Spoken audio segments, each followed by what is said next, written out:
Good morning, Mike.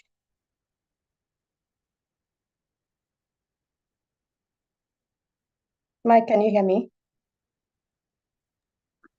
We can hear you. Okay, I just needed to be sure. Thank you. Welcome.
Good morning. I'm Eric Blank, and this is the Commissioners' Weekly Meeting for Wednesday, October 16th, 2024. Commissioner Plant, preliminary comments. Are you ready to approve the consent agenda?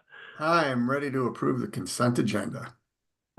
Commissioner Gilman, do you need me to stall for a minute? Nope, you're ready. I'm good. I would also vote to approve the consent agenda.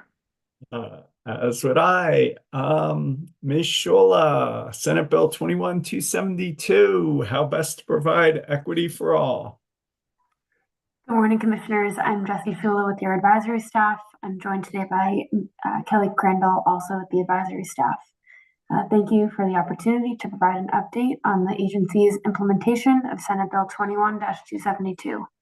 Consistent with direction from Commissioner Gilman as the hearing commissioner in this proceeding, we have two objectives for this presentation. First, to provide the commissioners and the public with a review of the proceeding to date and share next steps toward a rulemaking proceeding. And second, to share how the public and interested stakeholders can continue to be involved in implementation of Senate Bill 21-272, specifically through upcoming equity rulemaking processes. Senate Bill 21-272 calls upon the Commission to promulgate rules in which it will consider how best to provide equity in all of its work. To scope this directive, the Commission opened proceeding 22M-0171 all, which I'll refer to as the Equity Initiative's pre-rulemaking proceeding in April of 2022. That proceeding has now closed, so I will provide an overview of the major milestones and outcomes from that proceeding. The Equity Initiative's pre-rulemaking proceeding lasted about 2.5 years and served to scope consideration for how the Commission could consider equity in all of its work. Throughout the proceeding, the Commission received input from over 200 individuals across about 40 written comments and about a dozen opportunities to participate in commissioner-led workshops. This effort culminated in a staff capstone report in July 2024, which summarized these comments and put forth staff's recommendations for rules changes and for internal agency directives. In September 2024, Commissioner Gilman issued a recommended decision in the proceeding, and the proceeding has now closed as staff moves toward a rulemaking. Notably, while staff did not receive written comments specifically on the capstone report, we've met with numerous organizations and individuals involved in the proceeding and have received positive feedback on the substance of the report and also thoughtful questions about how to implement certain recommendations staff put forward. We can't thank the members of the public, the various organizations, the subject matter experts, and the fellow equity practitioners across other state PUCs enough for their thoughtful involvement in this proceeding. I want to touch briefly on a few recommendations put in the capstone report, just to give an idea of what that report entails. First, staff envisions an energy equity plan filed by a utility that will create a baseline understanding of equity needs across that utility's service territory and uplift energy priorities or metrics that the utility will work on improving through other adjudicated proceedings for the term of the plan. A rulemaking may contemplate how to balance comprehensive periodic plans that hold the utility to equity priorities without being overly expansive. Second, we know that a direct way for the Commission to consider equity is to broaden the diversity of voices that interact at the Commission. The rulemaking may contemplate how to better ensure that disproportionately impacted communities and community-based organizations are being engaged so that the Commission and utilities can better understand and reflect community needs. Third, staff and stakeholders identify that Commission processes can often be confusing to jump into. The rules and activities managed by the director and communications team may aim to improve processes for providing clear and concise outreach for public awareness of our processes. This may also include contemplating how to convey how the PUC uses oral and written public comments in the context of different proceedings. And finally, we want to ensure that there aren't onerous procedural steps without making progress toward more equitable outcomes for customers across the electric, gas, and other systems that the Commission regulates. Staff is preparing to bring forward a notice of proposed rulemaking for the Commission's consideration that includes the Commission's practice and procedure, electric, and gas rules. We are currently working internally with subject matter experts and staff's counsel to finalize the proposed scope for the rules changes. We anticipate that we will issue a notice of proposed rules and draft changes in early 2025. There will be ample opportunities for public involvement in the rulemaking, and I will now turn it over to Ms. Crandall to explain what a PUC rulemaking is and how interested members of the public can get involved. Thank you. Ms. Crandall. Good morning, commissioners. Commissioner Gilman had requested we give a little bit of a rulemaking 101 here. I'll keep this quick because we do have a lot on the agenda. But, one thing we've noticed is that even though different state agencies are operating under the same standards for rulemaking, there can be some nuances on how those look. And so what a member of the public encounter is that Department of Public Health and Environment may look a little bit different from what they see at the Public Utility Commission. The rulemaking process sets rules of general applicability for one or more industries, like regulated electric or gas utilities. And as Ms. Shula noted, the next step is staff is going to work directly with you all to bring forward a notice of proposed rulemaking, or NOPR. This is a major decision. It will probably be pretty lengthy. It's going to include attachments with proposed rules changes and explain why those changes are being proposed. And the NOPR starts the next phase of this process. It initiates a completely new proceeding. People will have new opportunities to become involved and file comments, but they'll be able to do that seeing specific rules, language, and proposals. We're in the process of thinking through whether there are some unique stakeholder engagement opportunities that may make sense for this proceeding. In addition to written comments and a public comment hearing, it may make sense to use some of the lessons learned from the 2021 proceeding on the gas rules, which included workshops and community meetings to gather insights from the interested public. But the important thing to remember is that the proposed rules will be a starting point, and there will be opportunities to propose other language or other modifications. And just the last point is we really encourage anyone who wants to stay informed about this rulemaking and when it's issued to visit puc.colorado.gov/equity and sign up for our email list. So with that, I will turn it back to you all. Well, I just want to start off thanking you, Ms. Crandall, Ms. Shula, Ms. Buys, Commissioner Gilman, all for your leadership, and for all the participants who helped get us this far. And I'll just turn it over to Commissioner Gilman to say whatever you'd like. Yeah, well, first I wanted to echo your thanks sincerely to Ms. Crandall, Ms. Shula, Ms. Buys, and all our internal staff that's worked on this, including Director White and across the board, all of our deputy directors, as it went on to continue to form this outreach and get us to this point where we can launch some of the rulemakings coming up.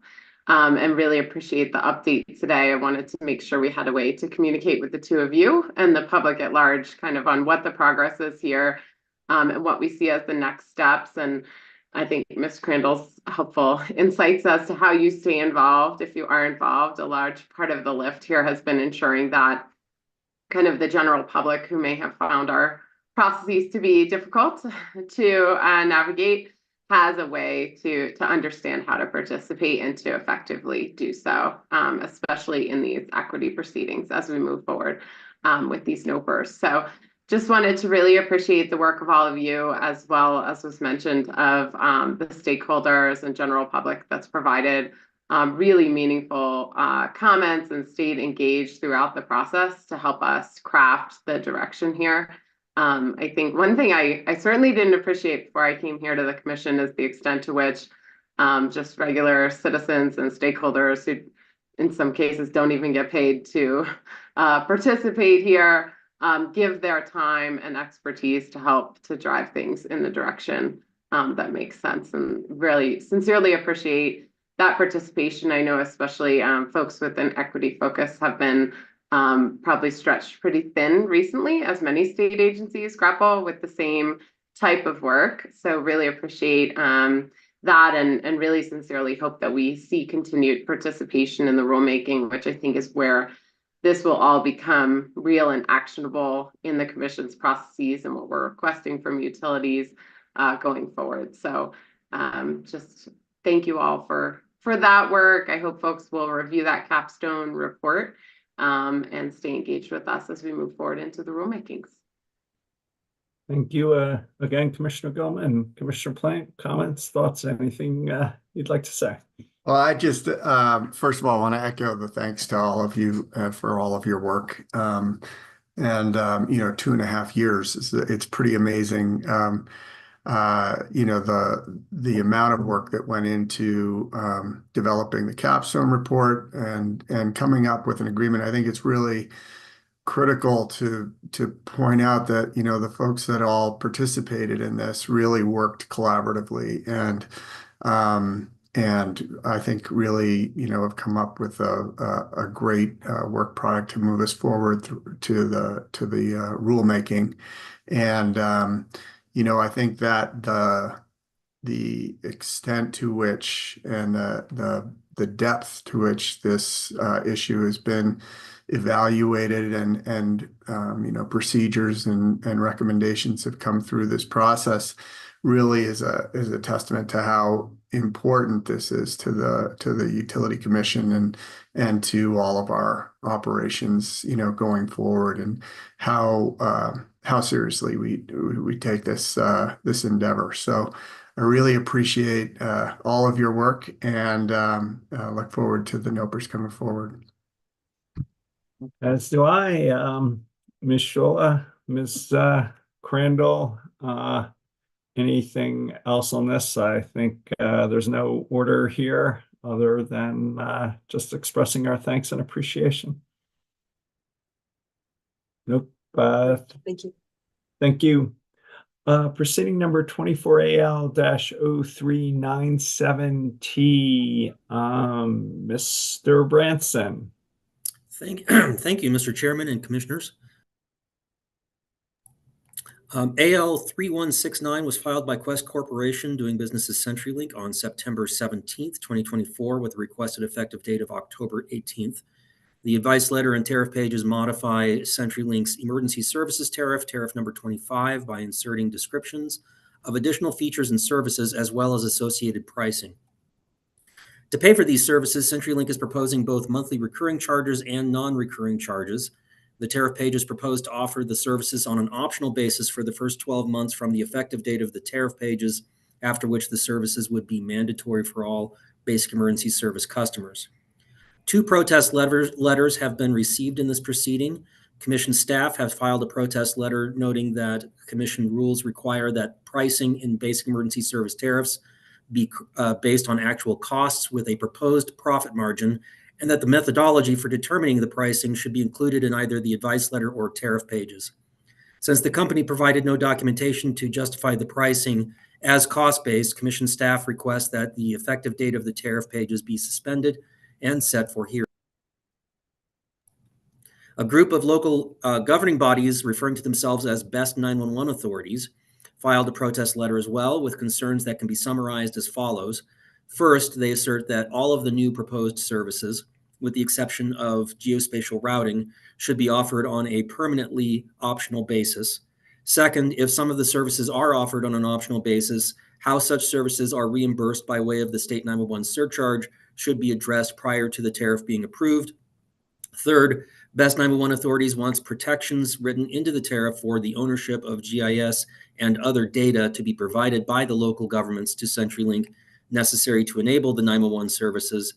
And fourth, Best 911 authorities asserts that the non-recurring charges for one of the products, Transitional Data Management Service, is very high and deserves more scrutiny. With that, I will pause for any questions that you have and our recommendation. Why don't you jump to your recommendation? Advisors feel that the issues brought up in the protest letters deserve additional scrutiny, and therefore we recommend that the Commission adopt a decision to suspend Advice Letter 3169 and its associated tariff pages, set the matter for a hearing, and refer the matter to an administrative law judge. Commissioner Plant? I agree with the recommendation. Commissioner Gilman? I also agree. As do I, and that can be an ABC decision, suspending the tariff, setting it for hearing, and referring it to an ALJ. So thank you, Mr. Branson. Thank you. Oh, you're not going anywhere. That's right. Telemarketing fees for the Colorado no-call list. Pursuant to Colorado statute and commission rules, the commission is required to set the annual telemarketer registration fees for the Colorado no-call list every year to become effective on the following January 1st. These are the fees that telemarketers pay for access to the Colorado no-call list so that they can avoid making prohibited telemarketing calls to individuals or businesses that have registered their phone numbers on the list. Statute requires that the annual registration fee be set on a sliding scale with a maximum fee of $500 assessed to telemarketing companies with more than 1,000 employees, and that companies with less than 5 employees not be charged an annual fee. Additionally, there are, it's that time of year with the allergies. Additionally, there are no fees assessed to conforming list brokers or nonprofit corporations. Fees collected are retained by the contractor that runs the Colorado no-call list website as the contractor's payment. This revenue is capped by contract at $100,000. With these funds, the contractor must operate the Colorado no-call list website, including all of the automated forms for registering phone numbers and the associated automated phone system for users to register phone numbers without accessing the website. The website also contains an automated complaint system that consumers can use to report potential violations of no-call statute. Complaints are stored in a database maintained by the contractor, and this database is made available to the Consumer Protection Unit of the Colorado Department of Law. Commission staff never see or receive any of the complaints. Because of the statutory cap of $500 for the largest companies and the requirement that fees be established on a sliding scale, the Commission's options are limited for adjusting the fee schedule. Staff recommends that the Commission increase the fee for the 11 to 50 employee size category from the current rate of $450 to $475 and increase the 5 to 10 employee size category fee from $350 to $375. This would result in a rate schedule as follows for the 2025 calendar year. No fee for companies with less than 5 employees. 5 to 10 employees would be $375 for the year. 11 to 50 would be $475. 51 to 100 would be $480. 101 to 250 employees would be $485. 251 to 400 employees would be $490. 401 to 1,000 employees would be $495. And then any company with more than 1,000 employees, it would be $500. With this fee schedule, we estimate that the contractor would raise roughly $80,000 to cover its costs and make its profit. With that background, staff recommends that the Commission adopt a decision to establish the 2025 Colorado no-call list telemarketer fees consistent with the rates just discussed, effective January 1, 2025. I will now pause for your questions or your vote. Commissioner Plant, I support the recommendation. Commissioner Gelman, I support the recommendation, Mr. Branson, and I've seen this so many times. I guess I've been around a lot of years. Just a perhaps added public service announcement that I think many of the frequent annoyances we all get on our cell phones are not necessarily subject to this no-call list. This is essentially a function for legitimate telemarketers, people selling actual products that are established in this. Many of the now spam calls we all get. Unfortunately, even if you sign up for the no-call list, you may still get if they are not coming from these companies that are engaged in this as a more legitimate activity, paying into this. Is that accurate description, Mr. Branson? It is, Commissioner. There are a number of exceptions to the no-call list rules as there are to the federal no-call list rules. In this particular time of year, in this particular point in the election cycle, it becomes pretty obvious that election-related calls are exempt from the telemarketing rules. So that's something that people should be aware of. But these rules do apply to standard companies selling services that you don't already have a relationship with. And I do know from speaking to people in the Department of Law that they do pursue and prosecute cases based on these complaints. Okay, thank you, Mr. Branson. I know just things have escalated in the past few years in terms of unwanted phone calls, so it's helpful to understand what this does and doesn't do. So appreciate it, and I agree with your recommendation. Thank you. Appreciate the clarifying questions, Commissioner Gilman, and I likewise approve the recommendation, and that can be an ABC decision approving the no call list fees and requiring compliance filings. So thank you, Mr. Branson. Thank you. Proceeding number 21A-0141E, Mr. Eaton. Yes, good morning, Commissioners. I'm Michael Eden with your advisory staff.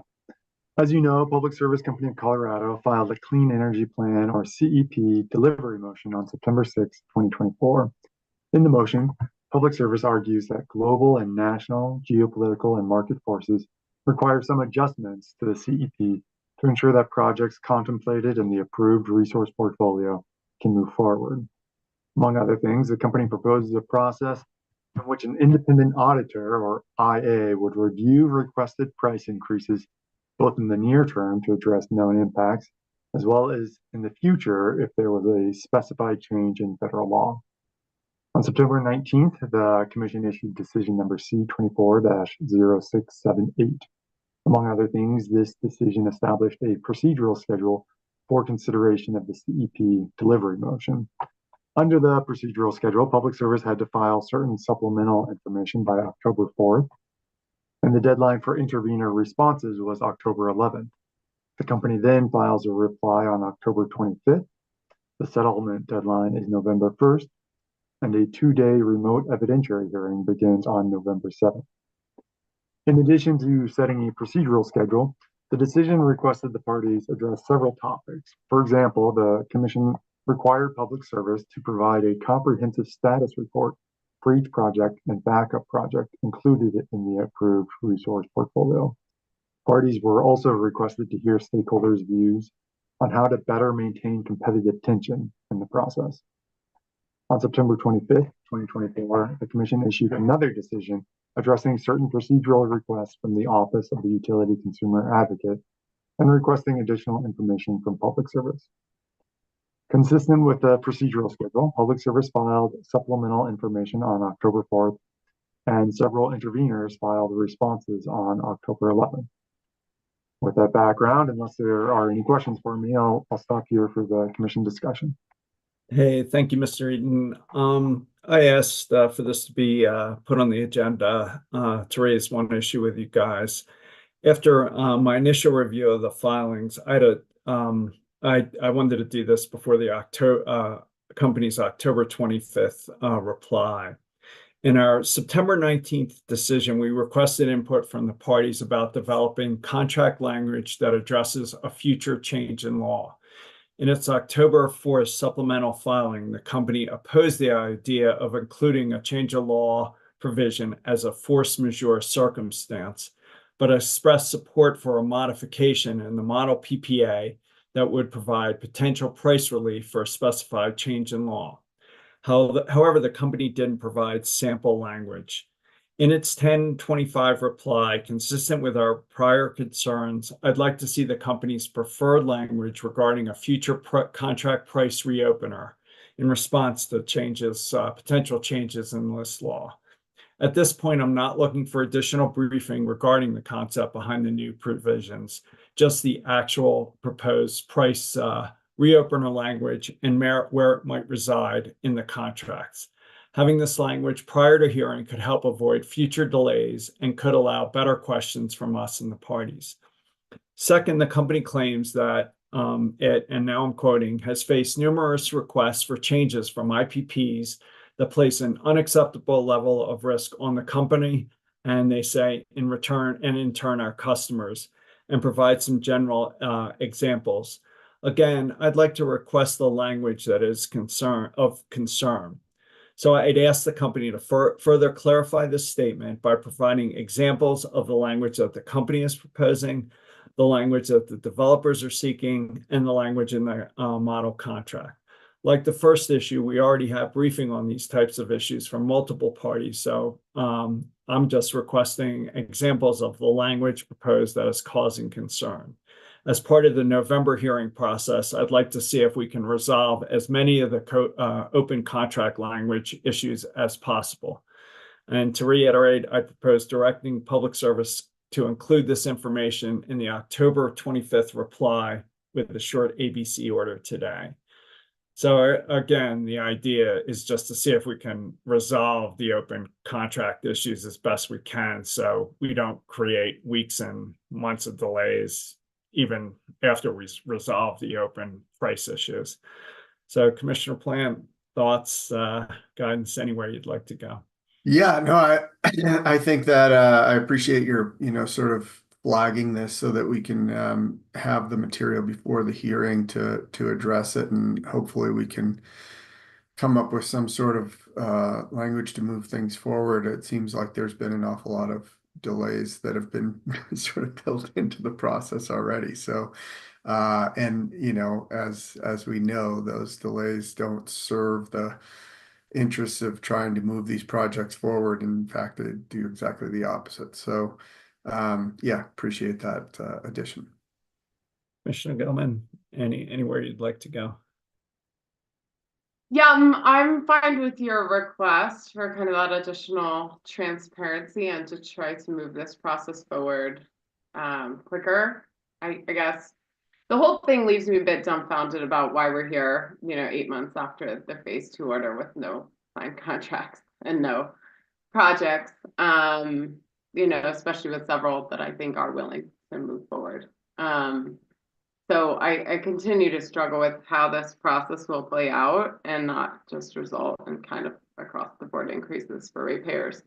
I don't know. I have real concerns about where all of this is going and if we can get these projects contracted and move forward and not face real cost pressure and real resource adequacy concerns with all of the delays that have taken place so far. Those are becoming much, much more realistic concerns. So I don't know, still looking for how we can encourage some contracting with bidders that are ready to go. I think probably seeing some of that language, especially it seems like a lot of folks need that protection against the change in federal policy or law. But just trying to understand what, if any, advantage we can give bidders who are ready to move forward with their contracts as is, or with their pricing as is, I should say. Because I'm very concerned that we could have pretty major cost impacts if we move forward with everyone all together. But I'm just kind of struggling with the whole thing. The delays have been really problematic, and I think the company hasn't really put forth a process that would allow us to achieve those savings for ratepayers, which is really, really difficult and unfortunate at this point. But I would support your added questions. No, appreciate it, and definitely share the concerns. And at hearing, we'll be looking for ways to provide regulatory certainty as quickly as possible. And I'm playing around with ideas, to explore at hearing, maybe uniform price increases for each technology. I don't know, but either way, I think we need to commit to move forward in dialogue with the parties to more fully evaluate the various options and get this moving. So very much share your concerns.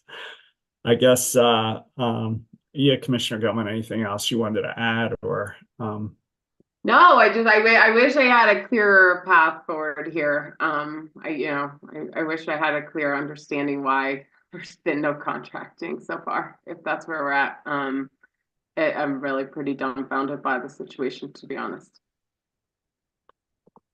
I agree. Hopefully we'll find a way out of this hearing to move it forward.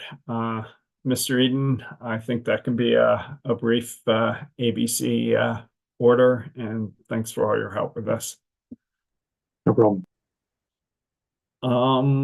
I think we'll take up the Public Service Company gas rate case last, proceeding 24AL-0377E. Mr. Foreman, Mr. Davis. Good morning, Commissioners. I'm Ron Davis of the Commission's advisory staff. On September 3rd, Public Service Company of Colorado, or Xcel Energy, filed advice letter number 1960 to modify its time of use schedules. Public Service explains that the Commission found in the company's latest electric rate case that current TOU rates are not matched with the evolving cost drivers, such as the company's new generation and transmission needs that are being addressed in the company's electric resource plan. In addition, the company filed a motion for extraordinary protection of highly confidential information, seeking protection for information on individual or aggregated customer-specific information and documents, as well as highly confidential generation information that the company has included in supporting work papers or anticipates could be subject to discovery in the case. By decision number C-24-662, the Commission set the time of use tariff sheets filed with the advice letter for hearing and suspended their effective date. The Commission also set October 9th as the deadline for interventions and for responses to that motion for extraordinary protection. Interventions of right were filed by trial staff of the Commission and the Colorado Office of the Utility Consumer Advocate. Requests for permissive intervention were filed by the Kroger Company, Energy Outreach Colorado, City of Boulder, Colorado Solar and Storage Association, and Solar Energy Industries Association, Western Resource Advocates, and the Colorado Renewable Energy Society. This morning, the Commission will address the intervention pleadings and establish the parties to this case. Commission Counsel Wyatt Foreman will present those interventions. He'll also guide you through a decision on that motion for extraordinary protection, and he'll also present another motion for an attorney to appear in this case, pro hoc vice. And then after that, I'd like to present a brief procedural recommendation to close the discussion on this case for today. Oh, that makes sense. Mr. Foreman. Good morning, Commissioners. Wyatt Foreman of your Commission Counsel. I have three brief decisions for you this morning, as Mr. Davis pointed out. The first is interventions. The second is the Kroger Company's motion for pro hoc vice admission filed on October 10th. And the third is Public Service's first motion for extraordinary protection filed on September 3rd. Regarding interventions, under Rule 1401B, no decision is necessary for timely and appropriately filed notices of intervention of right. For requests for permissive intervention under Rule 1401C, movements are required to demonstrate a pecuniary or tangible interest that may be substantially affected by the proceeding and that the interest would not otherwise be adequately represented. Trial staff and UCA filed notices of intervention of right in which they detail a number of issues they plan to address and request a hearing. As to the permissive interventions, motions were filed by the six movements Mr. Davis mentioned. The Kroger Company, which claims an interest as a electric customer whose rates will be affected by the proceeding. Energy Outreach Colorado, which claims an interest in representing the interests of income qualified ratepayers and ensuring that the company's proposal does not result in rates that unjustly, unreasonably, or disproportionately burden income qualified customers. The City of Boulder, which claims an interest as a large municipal customer whose rates and services will be impacted. COSA, who jointly claim an interest in the proceeding on behalf of their members that offer distributed energy resources. WRA, which claims an interest in advocating for tariffs and rate designs that support decreasing emissions from electricity generation and decarbonizing the electricity grid. And the Colorado Renewable Energy Society, which claims an interest in representing consumers, businesses, and communities interested in the clean heating issues presented in this proceeding. Both EOC and Kroger's motions are unopposed, and no response opposing any of the other interventions has been filed. After reviewing the motions and considering the standards in Rule 1401, Council believes granting each of the six permissive intervention requests is appropriate. I therefore recommend that the Commission acknowledge the interventions by right of UCA and staff, grant each of the requests for permissive intervention, and waive any remaining response time. Commissioner Plant. I agree with the recommendation. Commissioner Gilman. I also agree. As do I. Moving on to the motion for pro hoc vice admission. On October 10th, Mr. Kurt J. Bohm filed an unopposed verified motion requesting pro hoc vice admission to appear and participate as counsel on behalf of the Kroger Company. This request was also made in Kroger's motion for permissive intervention. To participate in a proceeding before the Commission, an attorney who is not licensed to practice law in Colorado must be granted permission to appear pro hoc vice. Under Commission Rule 1201A and Rules 205.4 and 205.3 of the Colorado Rules of Civil Procedure, to appear pro hoc vice before a state agency, an out-of-state attorney must file a motion with the relevant agency, file the motion with the Colorado Office of Attorney Registration, pay a fee, designate an associate attorney who is licensed in Colorado, and obtain permission from the agency. Yesterday, on October 15th, the Commission received a notification, which has been filed into the proceeding from the Colorado Office of Attorney Registration, which, along with Mr. Bohm's motion, demonstrates that Mr. Bohm has satisfied the requirements for Pro Hoc Vice admission. Additionally, a disciplinary history obtained by the Colorado Office of Attorney Regulation revealed no adverse information, and no party opposes the motion. I therefore recommend granting Mr. Bohm's motion to appear Pro Hoc Vice in the proceeding. Commissioner Plant, I agree with the recommendation. Commissioner Gilman, I also agree. as do I. Okay, so now is the motion for extraordinary protection, or MEP. As Mr. Davis noted, in its MEP, which was filed concurrently with its advice letter, Public Service requests extraordinary protection pursuant to Rule 1101B for two general categories of highly confidential customer information and highly confidential generation information. Regarding the highly confidential customer information, the company explains it seeks to restrict access to individual or aggregated customer information that does not comport with Commission Rule 3033B or the 1515 rule. The company requests that access to this information be limited to the commissioners, the ALJ assigned to the matter, if there is one, the Commission's advisory staff and advisory attorneys, trial staff and its attorneys, and the UCA and its attorneys. Regarding the highly confidential generation information, the company asserts that because the proceeding depends on an analysis of electric system hourly marginal costs, and because the company anticipates the potential for discovery requests on similarly granular data relating to generation performance and attributes, the company also requests extraordinary protection for this information. The company asserts disclosure of these categories of highly confidential information could cause irreparable harm to the company's trading operations, the company's ability to solicit cost-effective resources, and ultimately the company's customers. The company also asserts that it has contractually committed to keep certain terms and information associated with its power purchase agreements, or PPAs, confidential. And the company claims it is bound to maintain these contractual commitments absent an order from this commission. The company requests that hourly system marginal costs, other hourly market price data, unit level heat rate curves, and unit detailed maintenance schedules be limited to a reasonable number of attorneys and subject matter experts representing each party to the proceeding.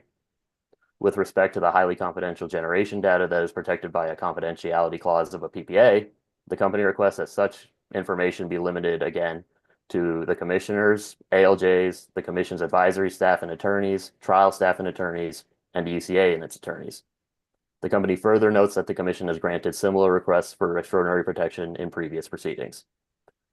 Parties had not been established at the time the motion was filed, and by decision number C24662, the commission set the response deadline for the motion as October 9th, the same date as the intervention deadline ran. To date, no party has filed a response in opposition to the motion. I can pause here for a discussion or provide a recommendation. You can give us your recommendation, that'd be great. A party seeking extraordinary protection of highly confidential material under Rule 1101B must include a showing that the information for which highly confidential protection is sought is highly confidential, that the protection afforded by the Commission's rules for furnishing confidential information provides insufficient protection for this highly confidential information, and that if adopted, the highly confidential protections will afford sufficient protection. Council believes the company has stated good cause to grant the requested protections. The motion strikes a balance between the need for disclosure and the need to protect the interests of public service and its customers. It has not been opposed. It complies with the procedural and filing requirements set forth in Rule 1101 and comports with the Commission's past practice. Therefore, I recommend granting the motion. Additionally, for procedural efficiencies, I recommend referring to an administrative law judge any future discovery disputes in this matter and any further motions for protective orders filed by public service or any other party. Commissioner Plant, I agree with the recommendation. Commissioner Gilman, I also agree. as do I. Back Thank to you, Mr. Davis. So to wrap this case up, because the commission has previously explained that it seeks to have new time of use rates in effect before next summer, I recommend that you schedule an en banc evidentiary hearing for January 13th through 15th of next year. The order scheduling the hearing should further instruct public service to confer with the parties on the balance of a procedural schedule and on discovery procedures, and a conferral report, preferably in the form of a motion to adopt a proposed procedural schedule, should be filed no later than October 28th. At least one public comment hearing should be conducted in this case, but that public comment hearing can be calendared when the commissioner adopts a full procedural schedule after the hopefully consensus schedule is submitted. And I plan to bring this matter back for the full procedural schedule at the October 30th meeting. So the commission should schedule an en banc evidentiary hearing January 13th through 15th and instruct the company to confer with the parties on the remainder of a schedule and file that by October 28th. Commissioner Plant, I agree with the recommendation. Commissioner Gilman, I also agree. as do I, and that can be an ABC decision consistent with the recommendation. Anything else, Mr. Davis? No, not on this case. Fair enough. Proceeding number 24A0296E, Wildfire Mitigation Plan. Mr. Davis, Mr. Gomez. So last week, you adopted a decision setting a procedural schedule for Public Service's application for approval of its updated 2025 through 2027 Wildfire Mitigation Plan and Public Safety Power Shutoff, or PSPS plan. The commission largely took the proposed procedural schedule that Public Service filed after conferring with the parties. While the dates for the evidentiary hearing and for most filings were adopted, the commission stated that it would address specific dates for the public comment hearings and a commissioner's information meeting by a separate decision to be adopted later. The commission also set a deadline for the filing of supplemental direct testimony on October 17th, instead of all the way to November 21st, as proposed in the latest consensus schedule. And third, the filing deadline for stipulations or settlements was moved up a few days from Wednesday, April 16th to Friday, April 11th. A written decision establishing the procedural schedule had not yet been issued. And before the order was issued, Public Service filed a motion earlier this week asking you to extend the filing deadline for the supplemental testimony from tomorrow, October 17th, to October 24th, or 5 business days later.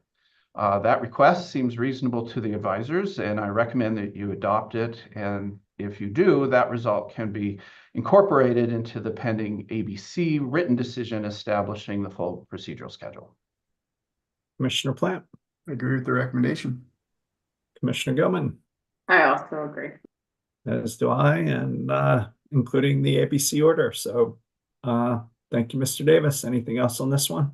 No, thank you. Thank you. Proceeding number 24A-0341E, Mr. Dalton, Coyote Transmission Facilities. Good morning, Chairman. Good morning, Commissioners. My name is Bill Dalton. I'm a staff engineer, and today I am presenting proceeding number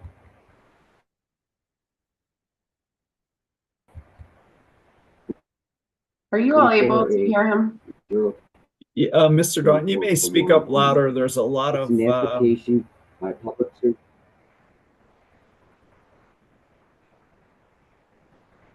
We're losing you, Mr. Dalton. I think maybe he's frozen up.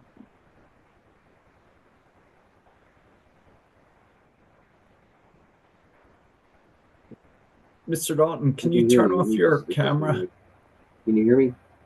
Yeah, we're having trouble hearing you. If you could get as close to the speaker as possible and speak as loudly as you can, that'd be great. Can you hear me?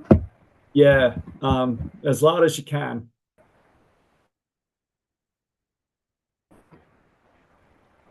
Okay. Go ahead.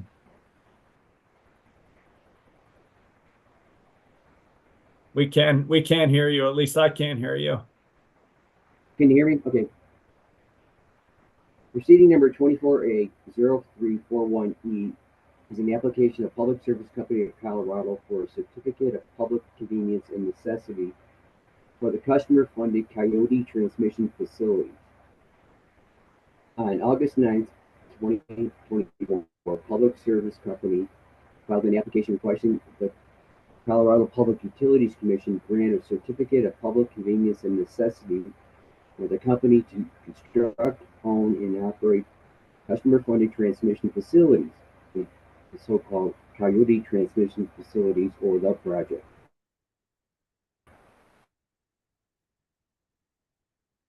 We're losing you again. Public service states that the Coyote transmission facilities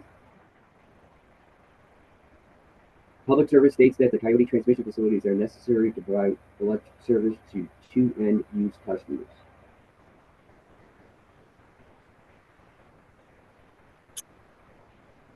I think, Mr. Dalton, we're gonna try and come back to you in a little bit and see if you can maybe try calling in on your cell phone. We just can't we can't hear you. So if you could mute, Okay. we'll try coming back to you in maybe 5 or 10 minutes, okay? All right. Thank you. Let's shift to proceeding number 24A-0371, Black Hills ECA, Ms. Akumbo. Commissioner Juliet Akamboy with your advisory team. On August 30th, 2024, Black Hills Colorado Electric filed its annual prudency review for costs recovered through its energy cost adjustment, ECA, and purchase capacity cost adjustment, PCCA. The period for this review is calendar year 2023. Black Hills reports that its 2023 ECA net costs totaled $73 million, and PCCA costs were $2.5 million. The costs that are included in the ECA can be categorized as follows. 1, fuel, purchase power, RESA transfer, peak view avoided cost, cost of energy sales, and transmission costs. And 2, 2023 off-system net sales revenue. Purchase capacity-related costs are reflected in the PCCA. The 2023 Prudency Review filing also provides an update on the company's wind farms and distributed energy resources. The company states it joined the Southwest Power Pool Western Energy Imbalance Service Market, SPPWES, in April 2023. The company says it has generated an increase in benefit to customers since it joined trading in the WES market. Staff and UCA have filed interventions of right and requests for hearing. Staff seeks to address the performance of the company's owned fossil and renewable generation fleet, the need for and cost of purchased energy, the cost of the net RESA transfer, including peak view costs, the company's curtailments of renewable energy, the company's 2023 must-run unit designations, the costs and benefits associated with participating in the WES market, and all other issues not raised herein after investigation and analysis, which will be worthy of consideration by the Commission and considered to be in the public interest and likely to assist the Commission to render its decision in this proceeding. UCA seeks to determine if approval of this application and the relief requested is just, reasonable, and in the public interest. UCA further plans to inquire whether Black Hills generation and power purchase costs in 2023 were reasonable, just, and prudently incurred, whether Black Hills' use of long-term base load gas contracts and monthly base load gas contracts resulted in customer savings compared to day-ahead gas prices, whether 2023 generation at the wind farms was consistent with what was approved for the project, whether the outages, curtailments, and derates of the Black Hills generating units reported in confidential attachments were reasonable, whether its initial experience with SPPWES was successful, whether Black Hills' transfer of renewable costs between the RESA and ECA were reasonable, and whether there were any risk or indication of risk of losing all the generating capacity at the Pueblo Airport generating station. I can pause here for deliberations or make a recommendation. No, if you could jump to your recommendation, that'd be great. Advisors recommend the Commission set the application for hearing before an administrative law judge. UCA and staff show good cause for further consideration of Black Hills 2023 ECA PCCA prudency review application. The referral can be accomplished by minute entry. Commissioner Plant. I agree with the recommendation. Commissioner Gilman, I also agree. as do I, and we'll do that by minute entry. Thank you. Thank you. Ms. Acumbo. 24A-0380EG, Mr. Foreman. Hello again, commissioners. I'm back. Sorry about that. For your decision, here's another motion for extraordinary protection filed by Public Service on October 9th. On September 5th, 2024, Public Service filed an application seeking to create a regulatory asset to track and defer above or below what is included in base rates for excess liability insurance premiums. By decision number 240719I, 240719I, the Commission, among other things, deemed the application complete, established parties, and established an expedited procedural schedule. In its unopposed motion, Public Service seeks extraordinary protection for certain highly confidential information, which, it says, concerns commercially sensitive and trade secret information on Xcel Energy's layered insurance structure to provide its overall insurance needs with various insurers. The company refers to this information as the insurance tower.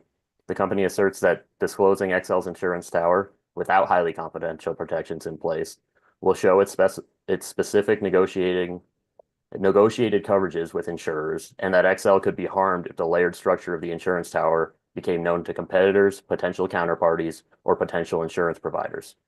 Specifically, the company highlights its concern that disclosure could disadvantage Xcel's negotiating position for future insurance and could jeopardize its relationship with insurers. Public Service therefore requests that access to the protected information be limited to the commissioners, ALJs, the Commission's advisory staff and attorneys, trial staff and attorneys, and a reasonable number of attorneys and subject matter experts representing the remaining parties to the proceeding. The company also asserts the Commission has previously recognized it is appropriate to protect competitively sensitive information from disclosure. I can pause here for a discussion or proceed to a recommendation. Now, if you can give us your recommendation, that'd be great. As I mentioned previously, a party seeking extraordinary protection of highly confidential material under 1101B must show that the information for which highly confidential protection is sought is highly confidential, that the protection afforded by the Commission's rules for furnishing confidential information provides insufficient protection for the highly confidential information, and that if adopted, the highly confidential protections will afford sufficient protection. Council believes the company's motion comports with the requirements in Rule 1101 and states good cause to grant the requested protections. The motion is unopposed, and Council believes the requested protections are appropriate, reasonable, and consistent with the Commission's rules and past practice. I therefore recommend granting the unopposed motion and waiving response time. In addition, again, for procedural efficiencies, I also recommend referring to an administrative law judge any discovery disputes in this matter and any further motions for protective orders filed by Public Service or any other party. Commissioner Plant, I agree with the recommendation. Commissioner Gilman, I also agree. as do I, and that could be an ABC order. Thank you, Mr. Foreman. Ms. Dundas, I don't see Mr. Dalton here. Can you present this, or do you want us to go to the gas rate case and end with this, and maybe you can present it, or maybe Mr. Dalton can find a better internet, or would you just prefer to hold this over to next week, or do you need a few moments to think about it? There's 2 303 numbers on the Zoom, or neither of those, Mr. Dalton? One's me as backup. I guess he probably would have chimed in now if he was available. I don't have his script available, so I don't think I can present the entire matter. I could present the MEP if you'd like. I'm also not aware of any reason why this is time sensitive for this week.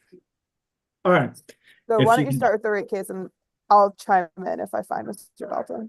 All right. Or if you have a suggested or requested path forward, that'd be great. Thank you. Sorry about that, Chair. Yeah, no worries. Internet stuff is prevailing these days. Thank you, Ms. Dundas. Mr. Davis, let's turn, Mr. Mendelson, let's turn to the gas rate case. Sure. So this morning, the advisors are going to continue our presentation of the gas rate case for Public Service Company of Colorado. The commissioners began their deliberations last week at the October 9th business meeting. And again, for the listening public, I'm Ron Davis, a Commission Advisor, and I'm joined this morning by Commission Advisors Mike Mendelson and Juliet Akamboa. Commission Counsel available for this morning's discussion include Ruthie Harper, Wendy Rosati, and Mitch DeCenso. I'll first turn it over to you for any initial comments, and then Mr. Mendelson is prepared to help you continue your discussion on the company's depreciation expense in the 2023 test year revenue requirement. I do not have any additional preliminary comments. Commissioner Plant, anything you'd like to say before we jump into the details? Nope. Commissioner Gellman? No, thank you. Mr. Mendelson? Alrighty. Good morning, Commissioners. I'm Mike Mendelson of your advisory team. The next issue for presentation is depreciation and net salvage. The company proposes a continuation of the depreciation approach approved in its last rate case, 22 AL 0046G. Mr. Mueller of Public Service explains that the company applies the equal life group approach to all asset-specific costs and the average life group approach to corporate-wide costs, such as overhead. Staff generally supports continuation of current depreciation practices with the understanding that a new depreciation study is due by February next year. However, staff suggests the Commission order a $15 million increase in depreciation expense as a gradualist approach in order to recognize the increasing likelihood of shorter than expected lifetimes and/or reduced throughput in the future. Advisors note that at the rate base approved by the Commission in the prior deliberation, a $15 million increase in accelerated depreciation results in approximately a 1.6% increase in base rate revenue requirements. With respect to staff's suggestion to increase depreciation by 15%, Public Services Mr. Berman notes the company does not oppose the proposal, but it has not included staff's recommendation in their revenue deficiency calculations. At this juncture, advisors recommend considering staff's accelerated depreciation offer in context of total depreciation, including the net salvage component. So with respect to net salvage, to pay for that future liability of asset retirement, also known as decommissioning or removal, the company depreciates $1.58 on a system average basis for every $1 of initial investment. For example, the company is requesting depreciation of $260 million in 2023, of which only $164 million is to depreciate the initial investment, and the remaining $96 million is to depreciate expenses, is to pre-fund asset retirement expenses. The record indicates the total net salvage value of infrastructure currently is $3.7 billion, one key data point. Another key data point is the company collects more money in retirement depreciation expense than it incurs in annual removal costs. Through this overcollection, they have built up a cost of removal reserve of $413 million.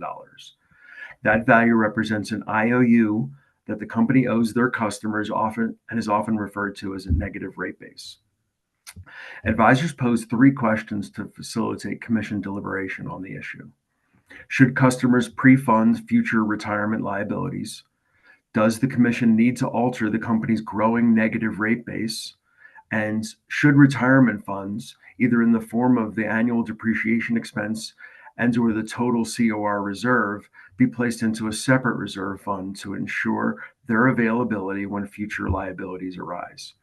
Or alternatively, should the company be allowed to maintain current practice whereby retirement reserves fund general operations, including the payout of dividends? We take on the three questions below. With respect to the first question, should customers pre-fund future retirement liabilities? The company argues the best way to ensure the utility has funds reserved for the decommissioning of assets when they are retired is to set depreciation rates based on the best available assumptions and data regarding the lives of those assets.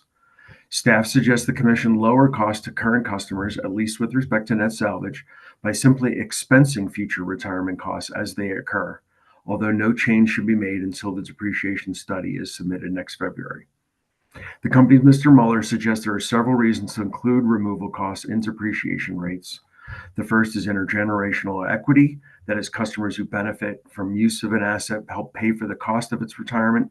The second is to spread the recovery of retirement costs over the life of the asset rather than impose a direct rate increase when removal costs are incurred at the time of an asset's retirement. Third, the company notes the collection of all costs associated with an asset over time assists with utility cash flows during those periods. And finally, the collection of removal costs over the life of the asset is consistent with widely accepted GAAP and regulatory accounting principles and is long-standing past practice for both gas and electric Colorado utilities. Staff suggests net salvage is regularly expensed by PUCs around the country and included modest references to Pennsylvania, Missouri, Illinois, California, and Oklahoma. Staff witness Mr. Rivera Lugo says many more examples could exist, as this is not an exhaustive list. Public Service contends that, except for one piece of testimony, staff provided no specific laws, commission decisions, court rulings, or other documents to support their contention that expensing retirement costs is a widespread practice. With respect to the one reference staff provided supporting record evidence, a Missouri PUC decision, Mr. Berman notes that the Missouri PSC later reversed its net salvage policy and returned to traditional accounting methods. That occurred back in 2004. He also provided evidence that Mr. Rivera Lugo's other references were very limited in scope and do not represent a material shift in net salvage treatment. With respect to the question, does the Commission need to alter the company's growing negative rate base? Advisors note there are three related concepts at stake here. The first is actual retirement costs, which has averaged $13 million over the last 10 years. The second concept is cost of removal depreciation expense. This represents the annual depreciation expense of retirements charged to customers. Public Service proposes a value of $65.5 million to be embedded in rates. Staff notes this value was as low as $21.8 million back in 2014. Advisors have calculated the increase over that period, which represents an annual growth rate of 12%. The final concept is the total COR reserve, or the excess. This value represents the sum of the decommissioning payments made by ratepayers less what has been spent to date. The COR reserve had an end of value of $413 million. Importantly, under current protocols, the value of the reserve is not partitioned from other operations. Instead, it funds general operations and represents a negative rate base. Public Service explains the negative rate base is a result of timing differences between removal costs and when removal costs are collected through depreciation and when they are expensed to retire assets. Mr. Mueller suggests this is common in the electric business when a generating asset is retired and is quite appropriate for individual or small groups of assets as they are retired over time. With respect to the overall gas rate base, Public Service says it is highly unlikely to turn negative, especially if depreciation rates align with the lives of utility assets as they are retired over time. Mr. Mueller says, I am not aware of any situation involving negative rate base for a utility's natural gas system as a whole. He gives multiple reasons why this is unlikely. First, new capital investments are not all set at a 50-year life. They may be anywhere between 3 and 80 years in life, depending on the nature of the asset. Second, negative rate base can be avoided by gradually retiring gas plant over time at the current or accelerated basis, as opposed to an en masse at the end of life for a system. It is highly unlikely, Public Service claims, that all customers would leave the system at a very narrow point in time. Third, the purpose of recalculating depreciation rates from time to time is to align them with new information regarding the likely life of the relevant assets. This appears to be the key intended purpose of the post-clean heat plan depreciation proceeding the Commission previously ordered in its last rate case. The company argues that while it can suppose retirement of the gas system in 2050, in reality, it cannot simply discontinue capital expenses so long as it has an obligation to serve and there are safety-related mandates.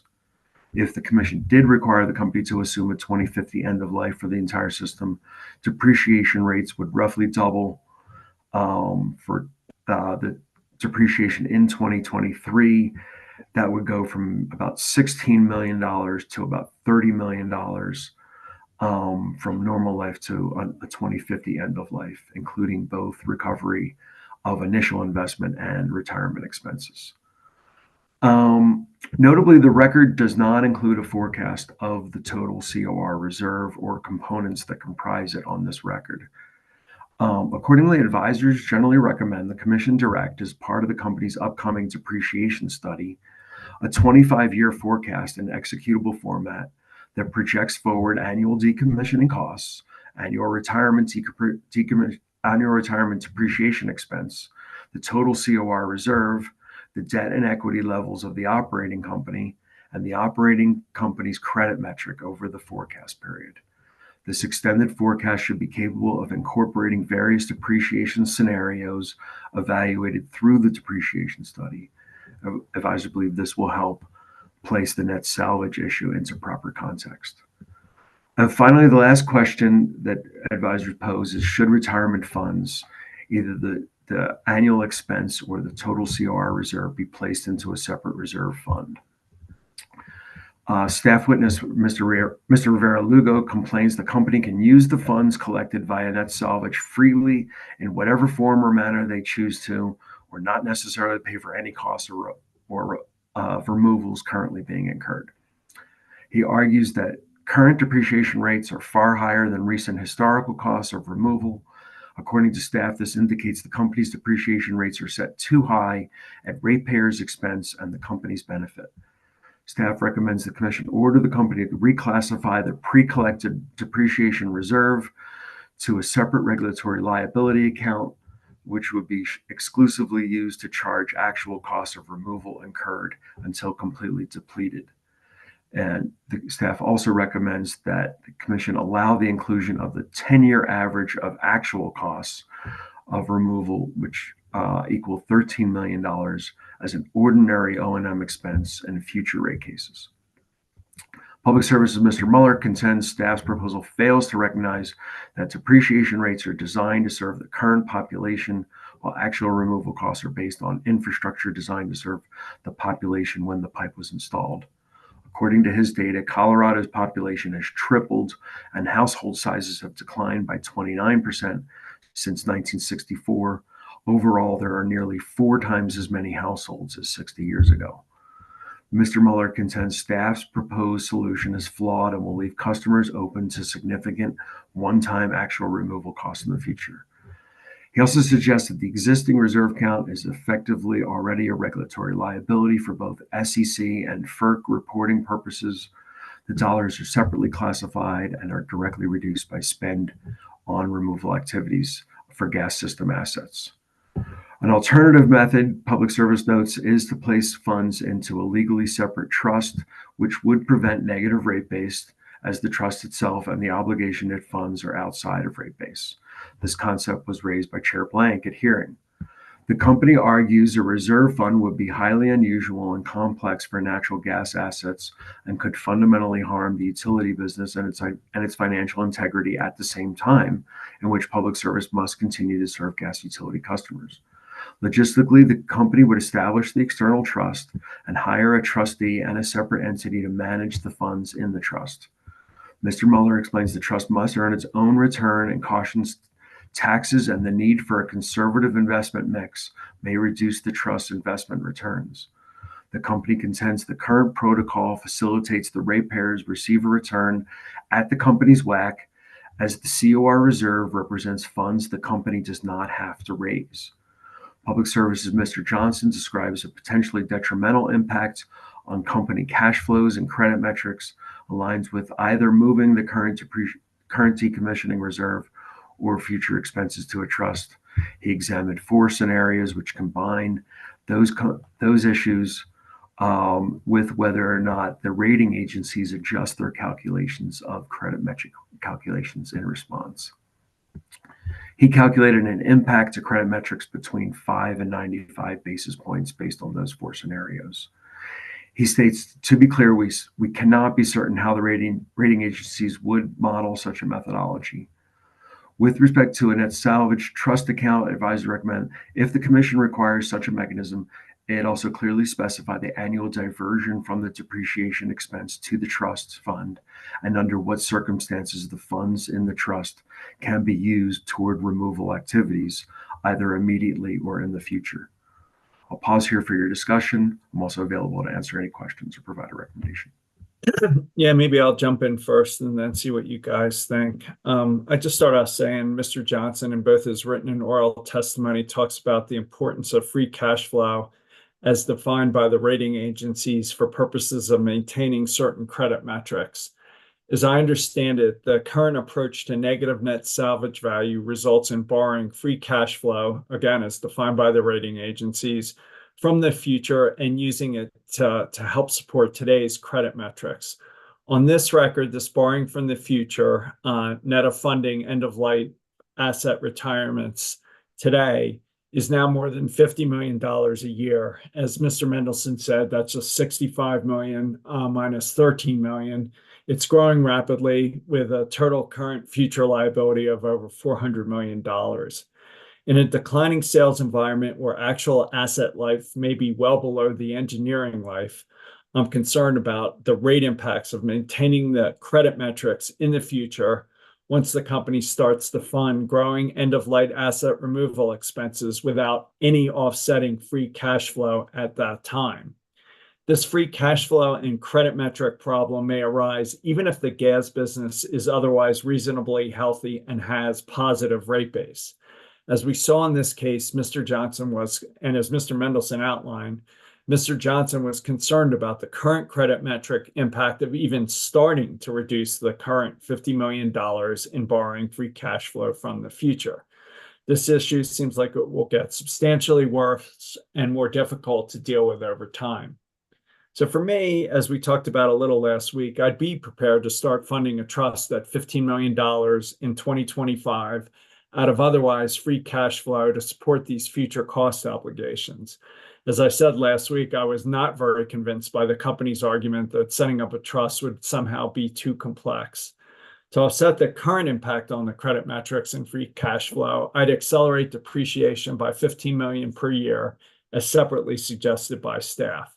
As you said last time, Commissioner Gilman, this accelerated depreciation also helps with limiting future liabilities. While this is not a comprehensive solution to the $50 million per year problem, as I don't have a proposal for what happens beyond this first $50 million, for when the company can start withdrawing funds from the reserve, or even how to invest the trust, perhaps it's a start. We could see what the company says on RRR. Either way, within the next year, I'd ask the company to get us on a path to eliminating this borrowing of free cash flow from the future by either expensing end-of-life asset costs in real time, expanding trust funding, altering negative net salvage value depreciation, or some other mechanism. Within, I don't know, 3 to 5 years, I'd like to have the $550 million per year in borrowing cash flow from the future entirely or eliminated or otherwise adjust. I do support the advisor recommendation to have the company model these credit metrics, depreciation, and other issues going forward in the depreciation schedule, in the depreciation study. So I don't know, Commissioner, any thoughts on all this? Yeah, no, I appreciate you bringing up this, and I've given a lot of thought to it over the last week after your discussion. And it seems to me it comes down to the question of, do you establish some sort of a trust, or do you sort of create this negative rate case sort of process that the company's following, is really dependent on what you see as the future of the business. I mean, if it's an ongoing concern, and it's an assumed to be an ongoing concern, then the rolling of this sort of thing forward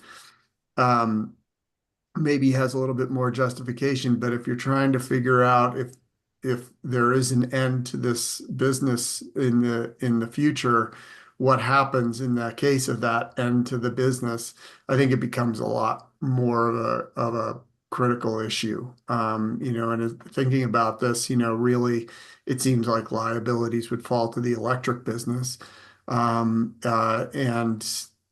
that has a lot of problems. I mean, there's been, discussion about, well, any reduction in gas would accrued to the electric side of the business, so it would be okay. But the fact is, many of the gas customers aren't served by Xcel Electric.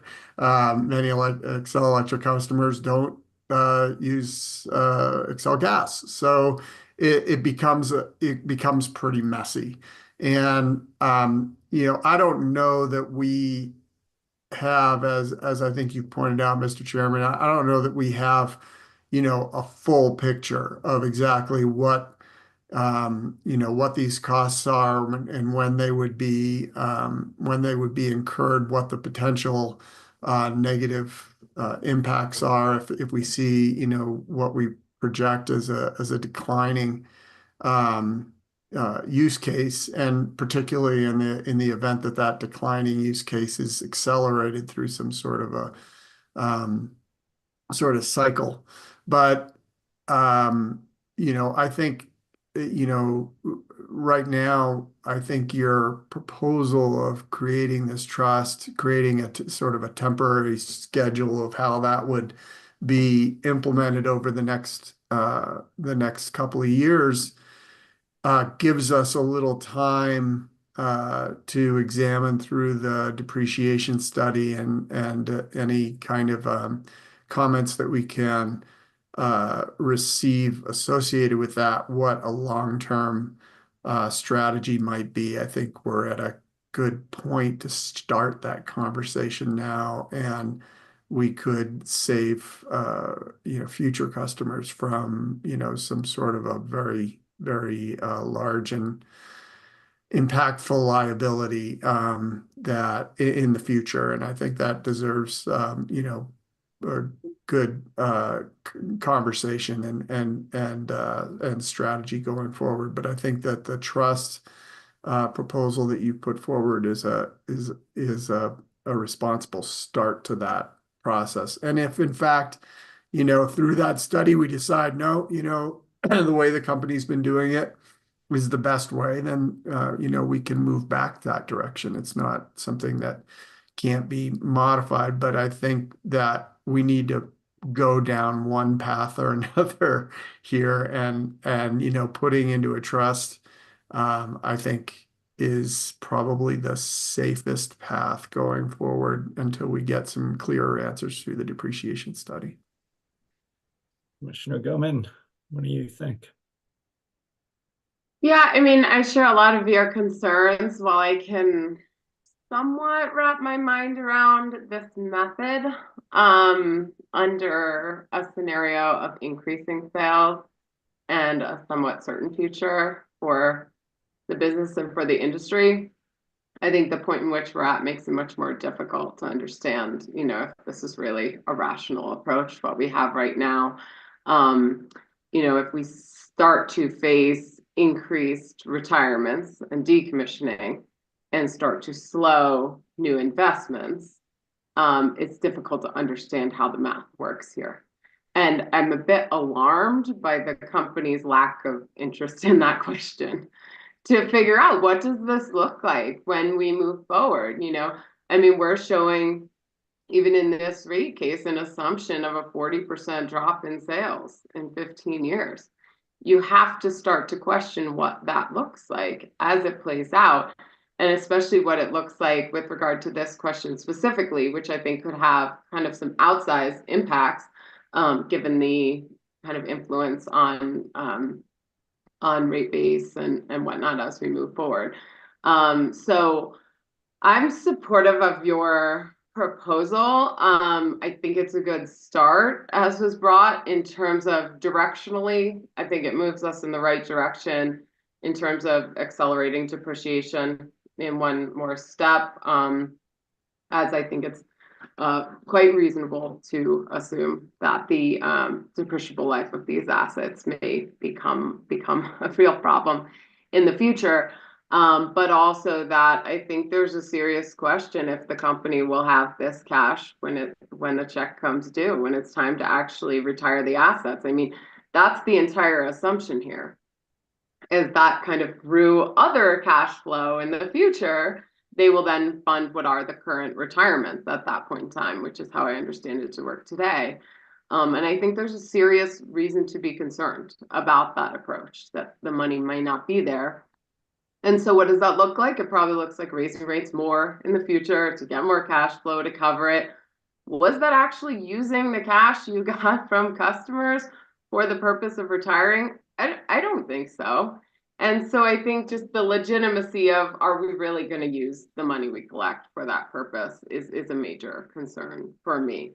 In essence, it just looks like extra cash flow right now, the more I look at it. You know, I understand there's some details to work out about the trust. It's potential it could earn lower than the WACC, you know, which is the company's contention that right now customers are effectively earning the WACC on this money, because it lowers rate base. Maybe if, you know, the customer to me only earns the WACC on the money if the money's still there when the decommissioning comes due. So I think that's a hypothetical much more than it's being presented. So, you know, perhaps there is room to earn a lower return on the money, because I'm just not so sure it was going to pan out that way anyway, as it was. So I think you directionally move us in the right direction in two aspects, in kind of trying to take a step on the net salvage issue, which I see as becoming a much bigger issue if we begin to see decommissioning outpace new investment, as well as kind of addressing the depreciable life and accelerating some of that depreciation as we go. I think it would be very helpful, and I might be a little, could use a little help, Mr. Mendelson, on your recommendation in looking at kind of additional modeling from the company as we move forward on forecasts for retirement costs, the COR, and kind of how we see these. You know, can we have the company model some different scenarios moving forward? Perhaps as an outward bound to accelerate the decommissioning to somewhat match the decline in sales coming. Is that realistic? I don't know, but it would give us a guardrail in one direction to show what it could look like if the decommissioning starts to accelerate at the pace that we'll see sales coming off, to understand how the math works out then. That just hasn't really been satisfactorily answered to my liking. And I think that's what we need to be looking at, is what happens if the paradigm shifts, if we begin to see these decommissioning projects pick up. And so I'd love to see more of that analysis in the depreciation study, as well as for the company to specifically address their assumptions around decommissioning method. If they assume predominantly things are retired in place, or if they assume they're physically removed for the net salvage values that come along with any future decommissioning study. I think I've been clear that the record is very confusing over the past several rate cases with respect to the company's assumptions there. And I'd also like in the upcoming depreciation study for the company to specifically identify the dependence of net salvage on asset life or assumed asset life. As I understand it, one of the main drivers, if not the main driver, of those high net salvage, negative net salvage values is that it takes so long. You know, we're going over 57 years, so labor costs a bunch more, everything costs a bunch more. So essentially just an inflationary impact. And it stands to reason to me that if we come to a conclusion that it looks more likely than not that assets will retire sooner than what was originally or what is currently planned, that would also have an impact, or has a direct relationship with what the net salvage value should be, because you could have a shorter time period that then you're dealing with. So I'd like them to also address that relationship in the upcoming depreciation study. So yeah, Mr. Mendelson, I don't know if I got it right in terms of what directionally would make sense to see modeled, but I'd certainly like to see them play out some different scenarios as far as how these funds look moving forward. I think we can explain that we would like to see numerous scenarios in the depreciation study, and then that flow through this additional analysis that we're requiring, which would, you know, look at how the the actual retirement costs, the depreciation expense on retirement and the reserve are fluctuating over time, and how that's impacting the credit metrics, and the company's financial integrity. So I envision that they are kind of an integrated set of analysis, the depreciation study and this additional evaluation that kind of it combines with it to understand the kind of those broader net salvage questions. And I'd just say, Mr. Mendelson, I greatly appreciate you keep putting the credit metrics back into this conversation. I think the credit metrics are going to start to blow up potentially even earlier. So I think that has to be it's like an early warning sign even before sales decline too much or rate base declines too much. I think we're going to see rate increase requests driven by declining credit metrics as these balances get more out of whack. So thanks for adding that to the conversation. Does that give you what you need to draft a TBC order, Mr. Mendelson, or I believe so. Just on the concept of the trust. So we're telling the company to put $15 million into the trust in year one. Is that right? And then in year two, would that increase? I would say let's see what happens in the depreciation study and that dialogue, and then we'll try and resolve it out of that.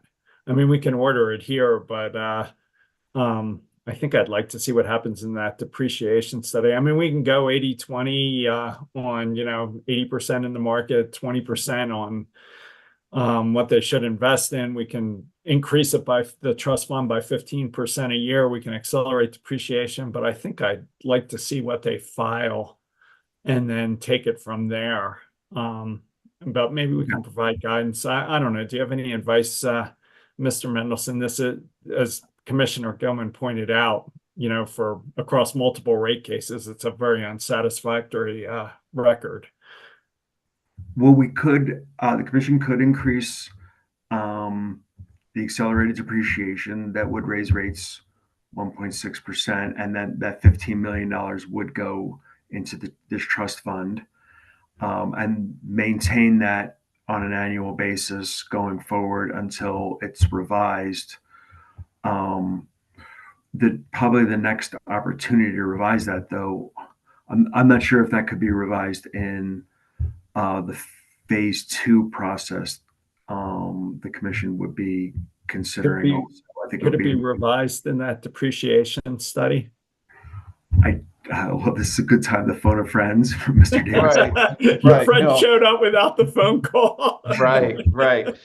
No, I think another phase 1 rate case where a revenue requirement is established is necessary in order for the cash collected from customers to be affected.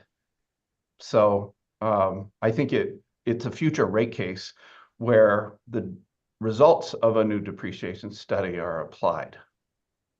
All right. So what about this, Mr. Mendelson? Why don't we just keep the trust funded at $15 million a year? We'll do a accelerated depreciation of $15 million a year. We won't try and ramp it up. We'll see where the depreciation study comes out, and we'll address it in the next phase 1 rate case.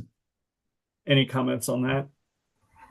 No, that makes sense, and we can draft that up for your consideration in TBC. Okay. I would like to ask one other question, though. So the $15 million that's going into trust, could the company use that for retirement expenses immediately, or upon what? Okay. Would you like to put a specific? I mean, at some point, those funds would be available, arguably, for retirement. How about when the asset life expenses exceed the amount? that they're taken out. So when it crosses. Okay. When life expenses are higher than, or when actual retirement costs are higher than what's being the depreciation expense being applied. Correct. Okay, understood. Commissioner Plan, any other comments? Are you okay with this, where this is all headed? Yeah, I'm okay with that. Commissioner Gilman, any thoughts, comments? Yeah, I think I'm okay with that. I would agree with maintaining it as an annual, because obviously the change to depreciation to accelerate it would be annual. So I think they kind of move together in this proposal. To maintain it as annual, but it won't be used immediately for any decommissioning unless or until we have another rate case, make a different decision. But the vision is it would be once decommissioning costs exceed what's being taken for the purpose of decommissioning, I guess, on an annual basis. Yep. Okay. And then I did just want to get, I don't know if it's necessary, but wanted to get a vote to include those directives for the depreciation study that I had mentioned. Yeah. Yes, I strongly support those additional requests. Commissioner Plant, are you okay with that?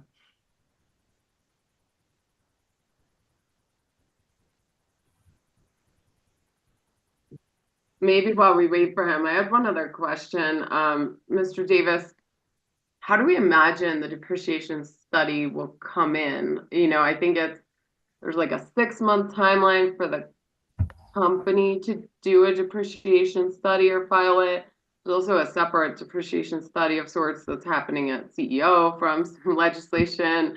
So how do we envision the depreciation study that the company's doing coming before the commission? Will that be in some sort of formal proceeding, its own proceeding? I'm assuming that the company will file, when the depreciation study is completed, an application for approval of that study. So while the study results won't be used to set rates at that time, the intention is for the approval of depreciation rates in the context of the review of the study only will be used as the starting point for the determination of the depreciation expense in the next rate case. So okay. Typically what a utility does is file an application for approval of a depreciation study. Okay, thanks. Just wanted to know what to expect. And Commissioner Plan, are you all right with Commissioner Gilman's directives to the company? Yes. I was thinking we'd take maybe a 10-minute break at 11. Do you need it earlier, or are you guys good? Good. Okay. Mr. Mendelson, does that give you what you need on this issue? It does. It does. So pass it back to Mr. Davis. Mr. Davis. Thank you. Okay. Well, let's move on to some other expenses in the test year revenue requirement calculation.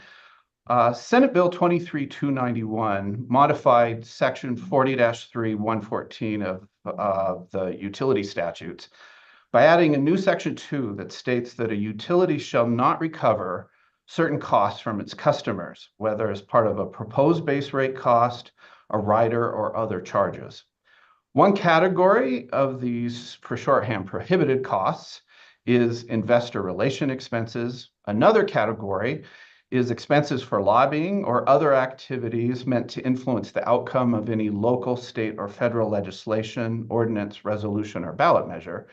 And a third category is organizational or membership dues or other contributions to any organization, association, institution, corporation, or other entity that engages in lobbying or other similar activities.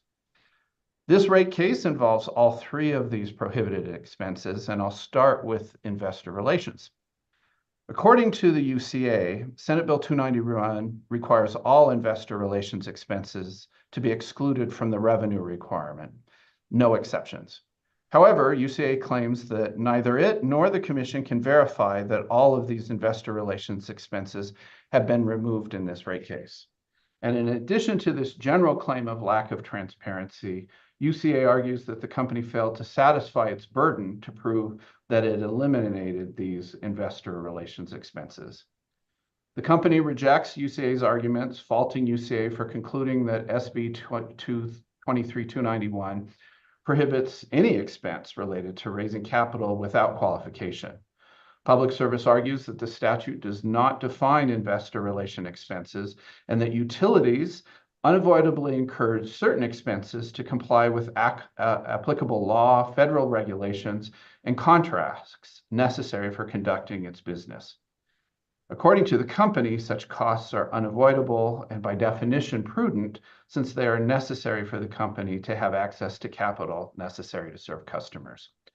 So I can provide a recommendation on investor relation costs if you like, or I'll listen to your discussion. Are you guys okay with a recommendation, or would you like to go? All right, yeah, I think we'd like to hear a recommendation, Mr. Davis. Okay.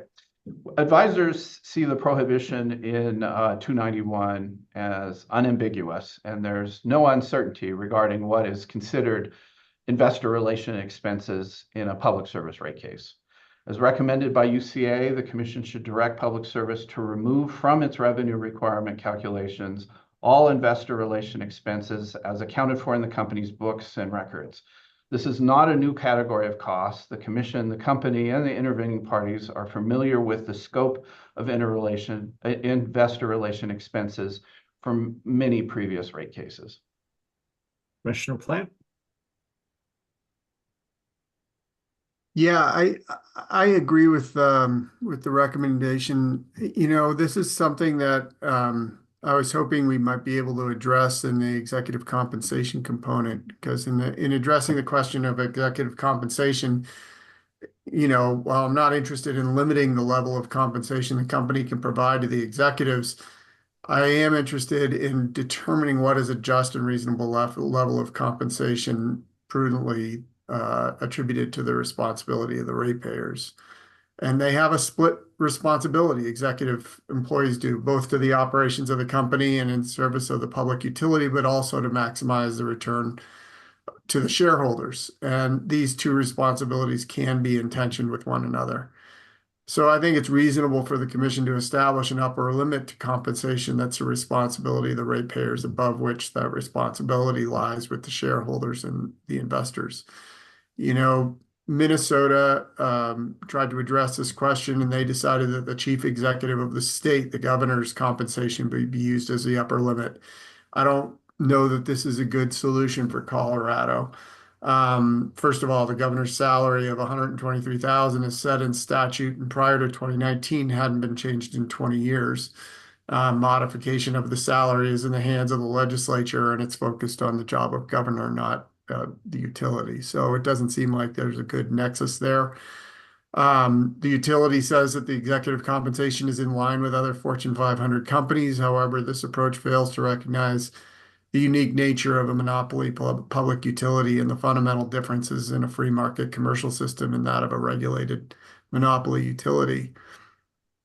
As Mr. Davis pointed out, Senate Bill 291 says that investor relations are not expenses. It can be attributed to ratepayers, yet this is a critical role of executives at Excel.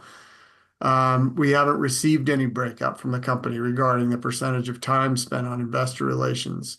You know, there are companies that have limited the executive pay to a percentage of the average employee. For example, Ben & Jerry's has limited it to five times the average. Whole Foods, before their sale to Amazon, was 19 times. UCA has proposed the Drucker principle, which sets it at 20 times. We heard in testimony that the Excel CEO currently makes 200 times the average salary. And so the question is, should all that compensation be attributable to ratepayers?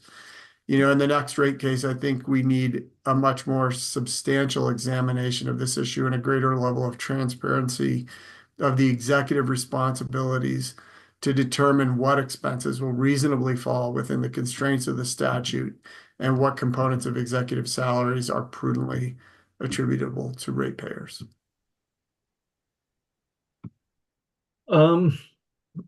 I guess I mean, I struggle with trying to manage employee compensation. I mean, these guys want to spend something like $20 billion, and we better get the best people, and I'm not sure I know how to manage that.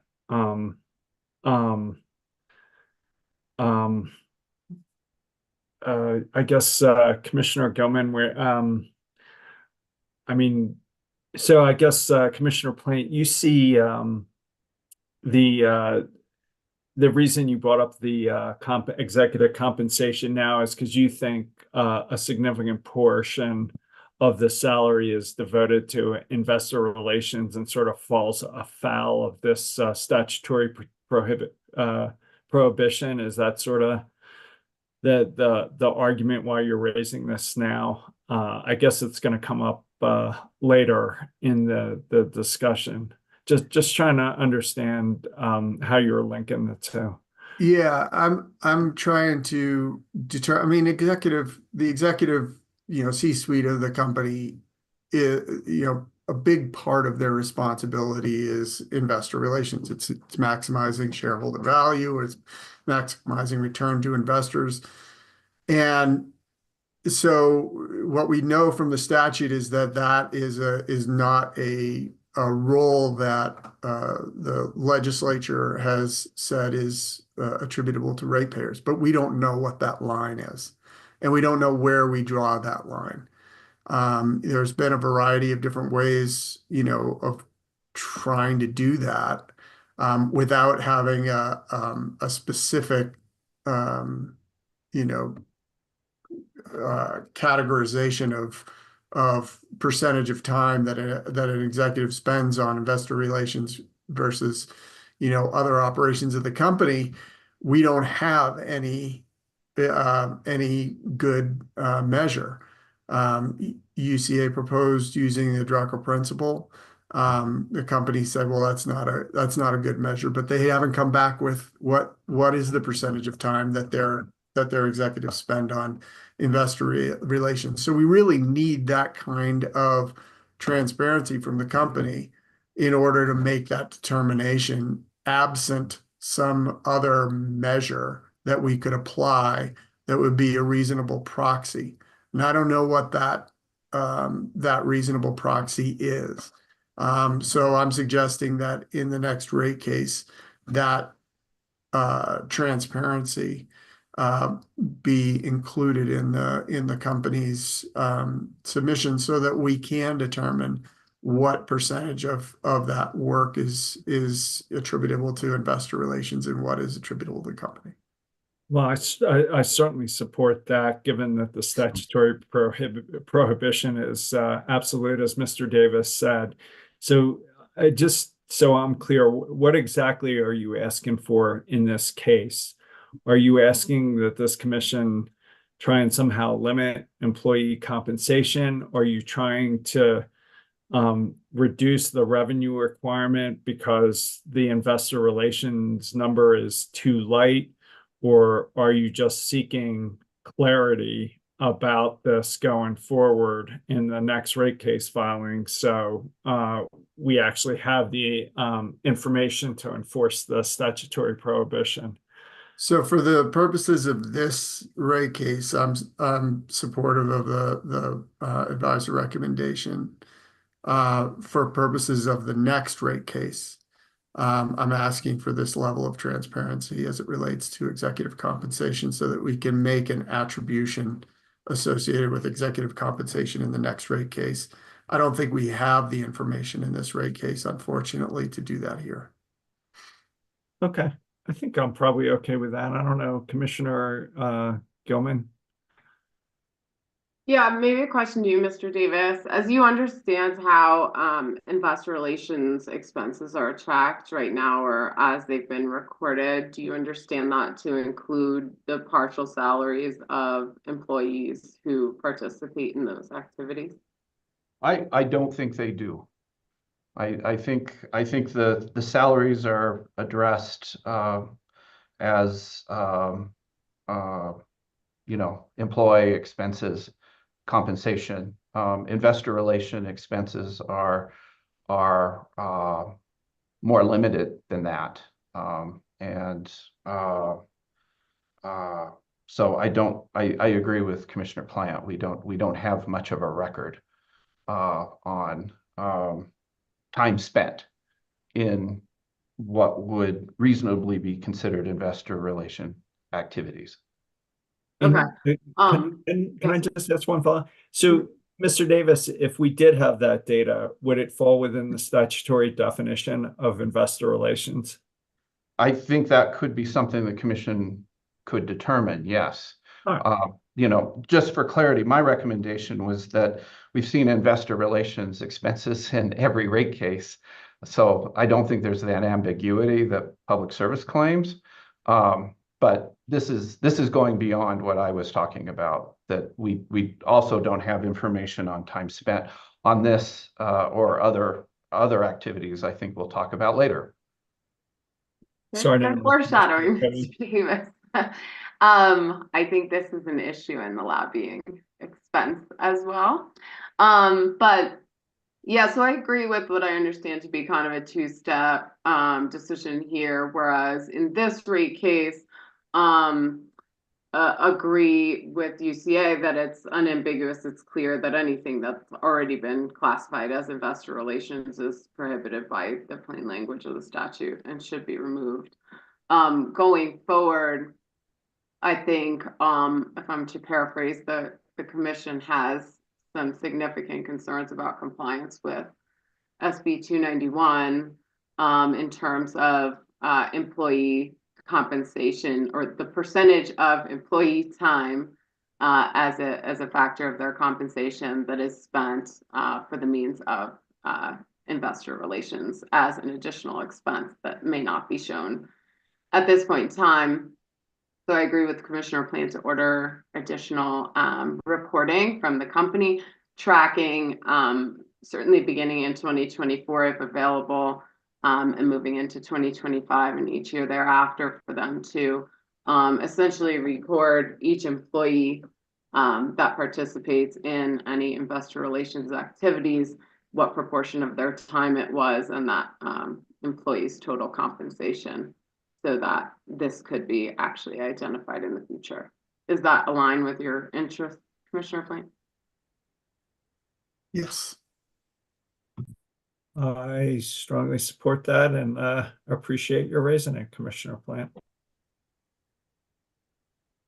Anything else? Anything else on this one? Does that give you what you need, Mr. Davis, to implement Commissioner Plant's proposal and draft a TBC order on this issue? Yes, I can do that. Shall I move on to the next category? I think so. You ready to move on, Commissioner Plant? Yep. Okay. So UCA also takes the position that 291 prohibits recovery of organizational or membership dues related to organizations that lobby or are actively engaged in politics or similar activities. UCA thus recommends that the commission exclude approximately $500,000 from the company's revenue requirement. Public Service again rejects UCA's arguments, again faulting UCA's interpretation of the statute. The company argues that trade associations, industry groups, and other organizations that perform lobbying also do other things, such as training, technical assistance, and research. Public Service claims that these organizations explicitly segregate lobbying dues from other portions of their invoices so that the company can clearly distinguish them. And Public Service states that it excluded from the cost of service the prohibited portion of the organizational dues. Again, advisors agree with UCA that Senate Bill 291 makes it clear that if an organization or entity engages in lobbying, the dues or fees paid by Public Service to that organization are not to be included in revenue requirements or rates. Therefore, the commission should direct Public Service to remove all dues and fees paid to organizations or other entities that engage in lobbying, even if such organizations or entities also perform other services and functions. Commissioner Plant? Yeah, I agree with the advisor recommendation. I'm interested to hear Commissioner Gilman's perspective on this, as you had a number of questions that maybe weren't sufficiently answered in the course of the of the hearing, so defer to Me Commissioner too. Gilman. Commissioner Gilman. Yeah, I agree with Mr. Davis. I don't see the room to do what the company's trying to do here in the statutory language. It strikes me as binary. If the organization participates in lobbying, they're out, all of the dues. So I agree with Mr. Davis with respect to the exclusion of any of those dues. As do I. Lobbying expenses, Mr. Davis. Yeah, so now let's turn to lobbying. At the hearing on September 10th, Commissioner Gilman asked Public Service witness Jason Piquet about whether internal Public Service Company of Colorado or Excel employees engaged over the past few years in working on potential legislation within Colorado. The witness answered affirmatively and explained that the portion of time for employees who are registered as lobbyists has been excluded from the revenue requirement calculation, but he admitted that this sort of exclusion from the revenue requirement calculation corresponded only to the several individuals who engage in lobbying on a regular basis. When then asked by Commissioner Gilman if employees other than the registered lobbyists similarly track time that relates to that kind of interaction, Mr. Piquet could not definitively answer the question, but he did clarify that the excluded expenses as reported by the company in its annual report to the commission was just the folks who engage in lobbying as a regular part of their job. Based on Commissioner Gilman's questioning, I think the decision point before you now is whether to direct Public Service to make further adjustments to its revenue requirement to exclude a portion of total compensation for employees who are not registered lobbyists, but who nonetheless engaged in lobbying as defined in Senate Bill 291. Commissioner Plant. I'm going to defer to Commissioner Gilman for her. Commissioner Gilman, I should have started. Thank you. That's okay. So similar to the prior issue, I mean, I see the company's exclusions that they put forth in the case as being incredibly narrow to the point that I'm quite concerned about compliance with Senate Bill 291. While they have registered lobbyists and of course consultants that lobby on their behalf, and they've excluded some of these expenses, it certainly stands to reason that from the executive level on down, there are individuals within the organization directing, strategizing, analyzing potential proposed or enacted legislation and trying to influence those outcomes on behalf of the company. And so it seems to me we're likely missing quite a bit of information here that would be helpful and necessary to ensure compliance with 291. So I think we have an option in terms of moving forward here, where we could order Public Service similar to some of the data Commissioner Plant was looking for, but related to lobbying, order Public Service to file an update in its annual report proceeding, where the SB 23-291 prohibited expenses report was filed that was discussed, that would show the portion of total compensation by each employee that participates in any of these activities, even internally, that corresponds to their time spent on lobbying activities after the effective date of the statute. And I think this would include any time spent by employees, even internally, on the analysis or formation or lobbying for specific legislation, codes, ordinances, or other policies. And I'd order Public Service to continue tracking and reporting such a portion of the total compensation for each of those employees who participate in any of that activity.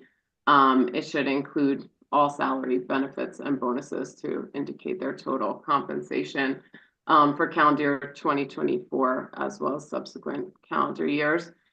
And I believe we could also direct Public Service to track these lobbying expenses in a regulatory account starting January 1st, 2024 for review in the company's next rate case, which would somewhat leave the question of whether refunds to customers would be appropriate to that future proceeding. But I have some serious concerns if we're in compliance with SB 291, given the scant amount of information provided and the very limited view that it appears the company took as to what constitutes lobbying.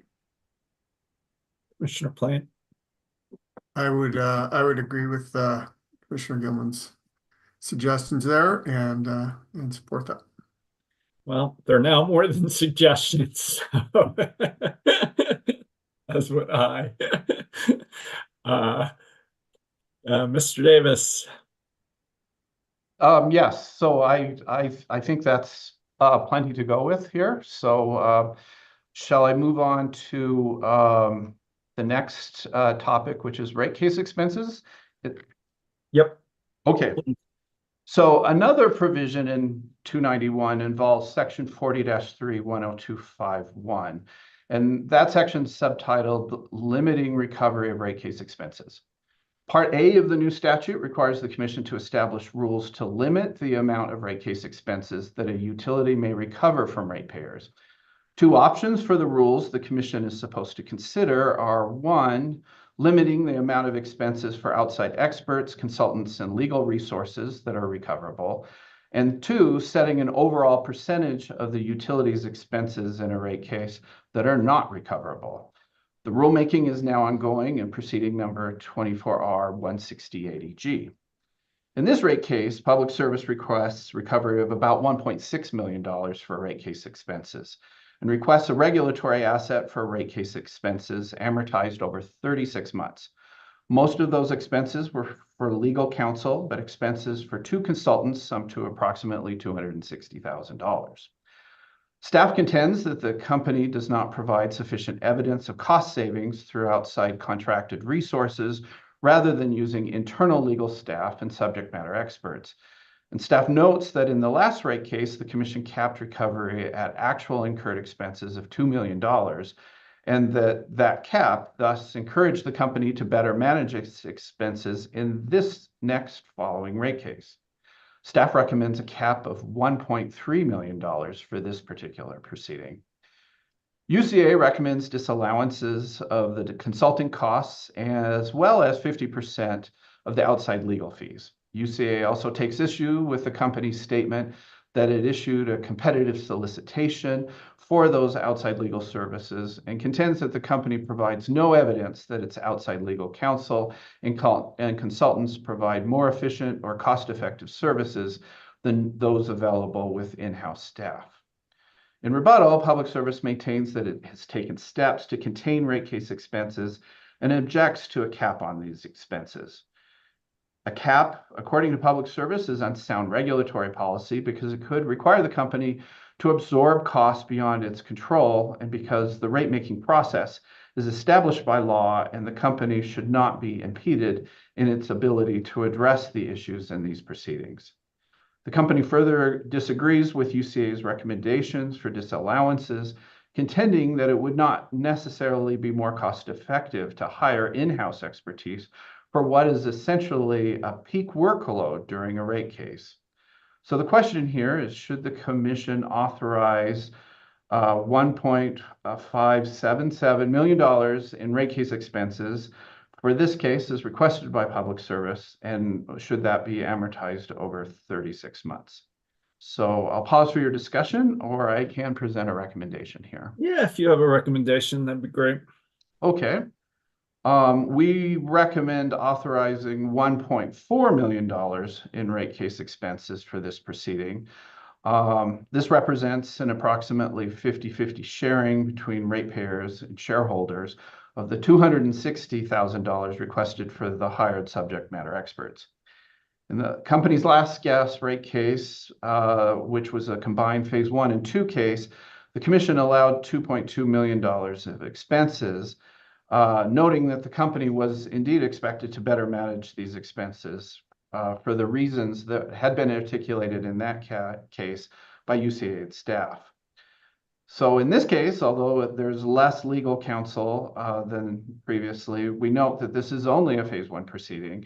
And the company is seeking an increase here, though, of consulting expenses, having two consultants, one for the return on equity support and the other for the decoupling proposal that we'll talk about later.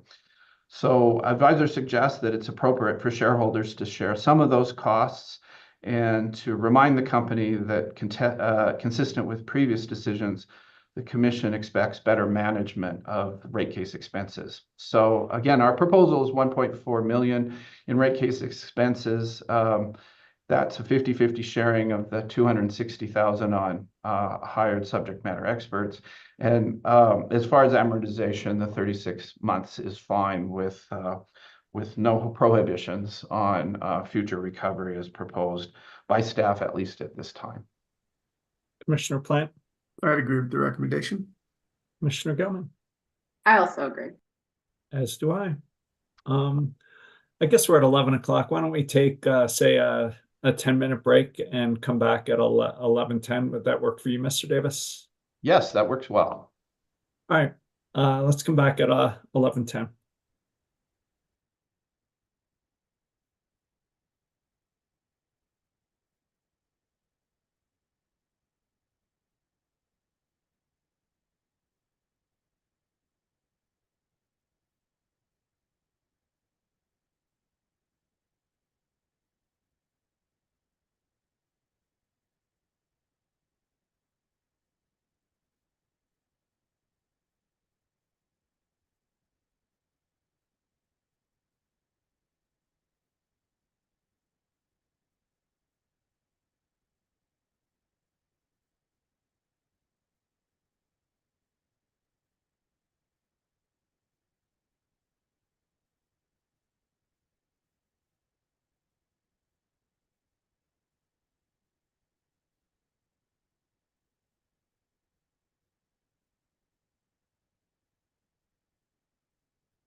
Mr. Davis, LNG.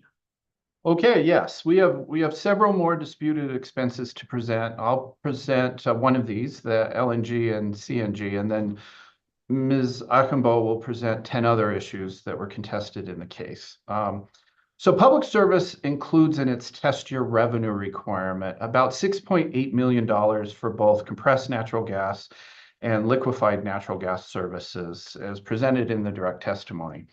Both of the services are used as supplemental supply sources, with most of the total associated with an LNG facility located in Breckenridge, Colorado.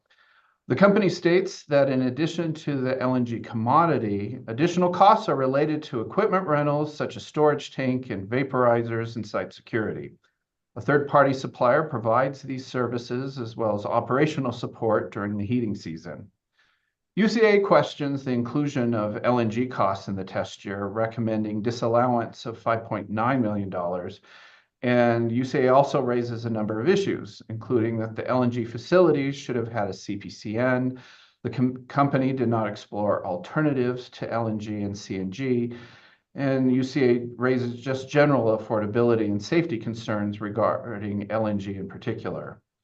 UCA contends that 97% of $6.2 million of LNG costs are for distribution of only $170,000 in actual commodity. UCA characterizes the LNG expense as a premium as a part of the company's LNG insurance policy to meet 30-year design day requirements. In rebuttal, the company notes that in accordance with a previous commission decision, cost recovery of LNG and CNG services through the company's gas cost adjustment, or GCA, does not include upstream transportation security or other site-specific costs. Public Service refutes UCA's arguments against using CNG and LNG, likening them to a peaking power plant. Public Service explains that CNG and LNG serve specific purposes, with CNG as a primary supplemental supply solution, with LNG as a secondary option. And as such, they are used only if system pressures fall at or below site-specific threshold values, which depend on minimum temperatures and customer demand. Public Service explains its overall cost evaluation for using these resources and states that contrary to UCA's assertions, CNG would have been more expensive than LNG in Breckenridge. And as for filing a CPCN, the company argues that there is no requirement for third-party O&M expenses.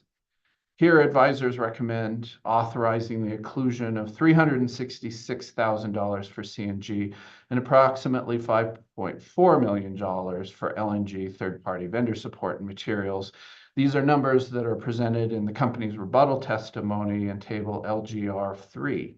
The company has provided, in our view, sufficient evidence that the use of LNG and CNG was necessary during the test year. Commissioner Plant. I agree with the recommendation. Commissioner Gilman. I'd agree very reluctantly.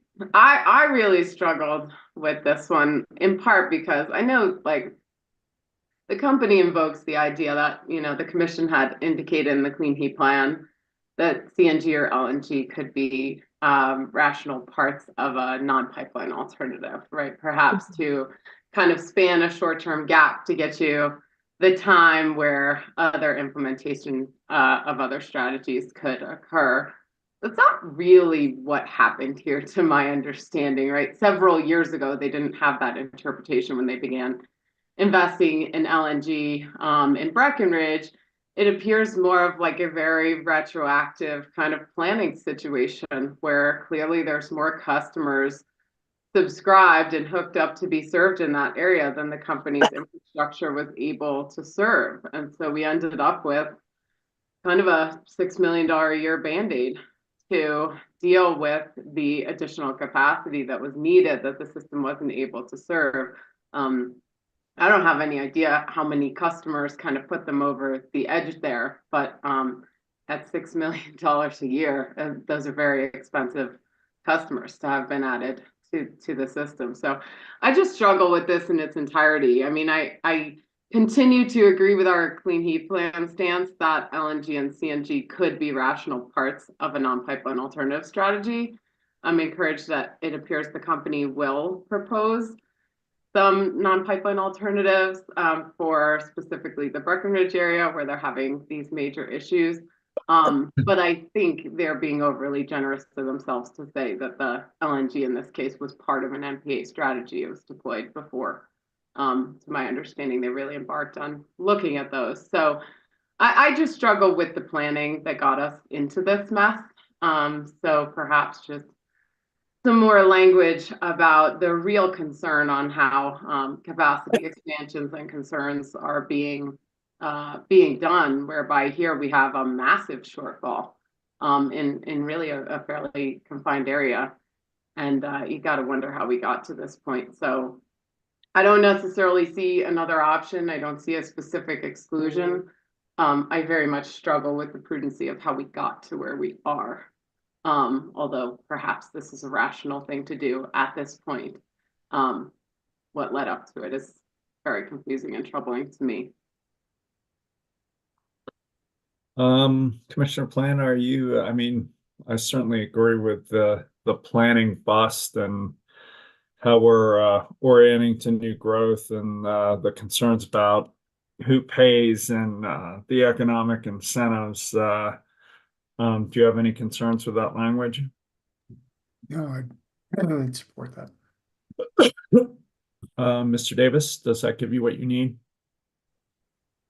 Yes, it does. And so now I'll turn it over to Ms. Akamboa. Ms. Akamboa. Good morning again, Commissioners. Juliet Akamboy with your advisory team. I'll continue with the expenses, and the first item is the Annual Incentive Plan. Annual Incentive Program, AIP. Public Service requests the recovery of 5.3 million, which is 100% of AIP expense. It explains that the AIP produces a market competitive total cash package, reduces labor costs, and aligns employees' goals with business goals. According to the company, denying full recovery of AIP prevents the company from recovering part of employee market-based compensation. Both staff and UCA recommend a cap of 15% on AIP, which will result in a reduction of revenue requirement of about $600,000. The Commission ruled in Public Services 2015 gas rate case to cap AIP at 15% per employee. The Commission has subsequently applied the same principle to other cases and to other utilities like Black Hill. For this item, advisors recommend the Commission authorize recovery of AIP expenses at a 15% cap on an employee-by-employee basis. This is consistent with recent Commission decisions and represents a sharing of these costs between shareholders and ratepayers, which we consider appropriate because shareholders benefit from employee performance in the same way that ratepayers do. Commissioner Plant. I support that 15%. Commissioner Gilman. I agree. As do I. Next is Long-Term Incentive Program, LTI. Public Service seeks cost recovery of environmental LTI based on a percentage reduction in carbon emissions and time-based LTI based on the length of employment with the company. The company accrues LTI expenses over a 3-year period, and the test cost of service includes the 2021, 2022, and 2023 LTI plans. Both staff and UCA recommend denying all LTI costs. This will result in a revenue requirement reduction of $2 million. The Commission has denied the recovery of LTI expenses in past rate cases. It has also allowed time-based LTI recovery in some rate cases. For this item, advisors recommend the Commission deny recovery of both environmental and time-based LTI expense.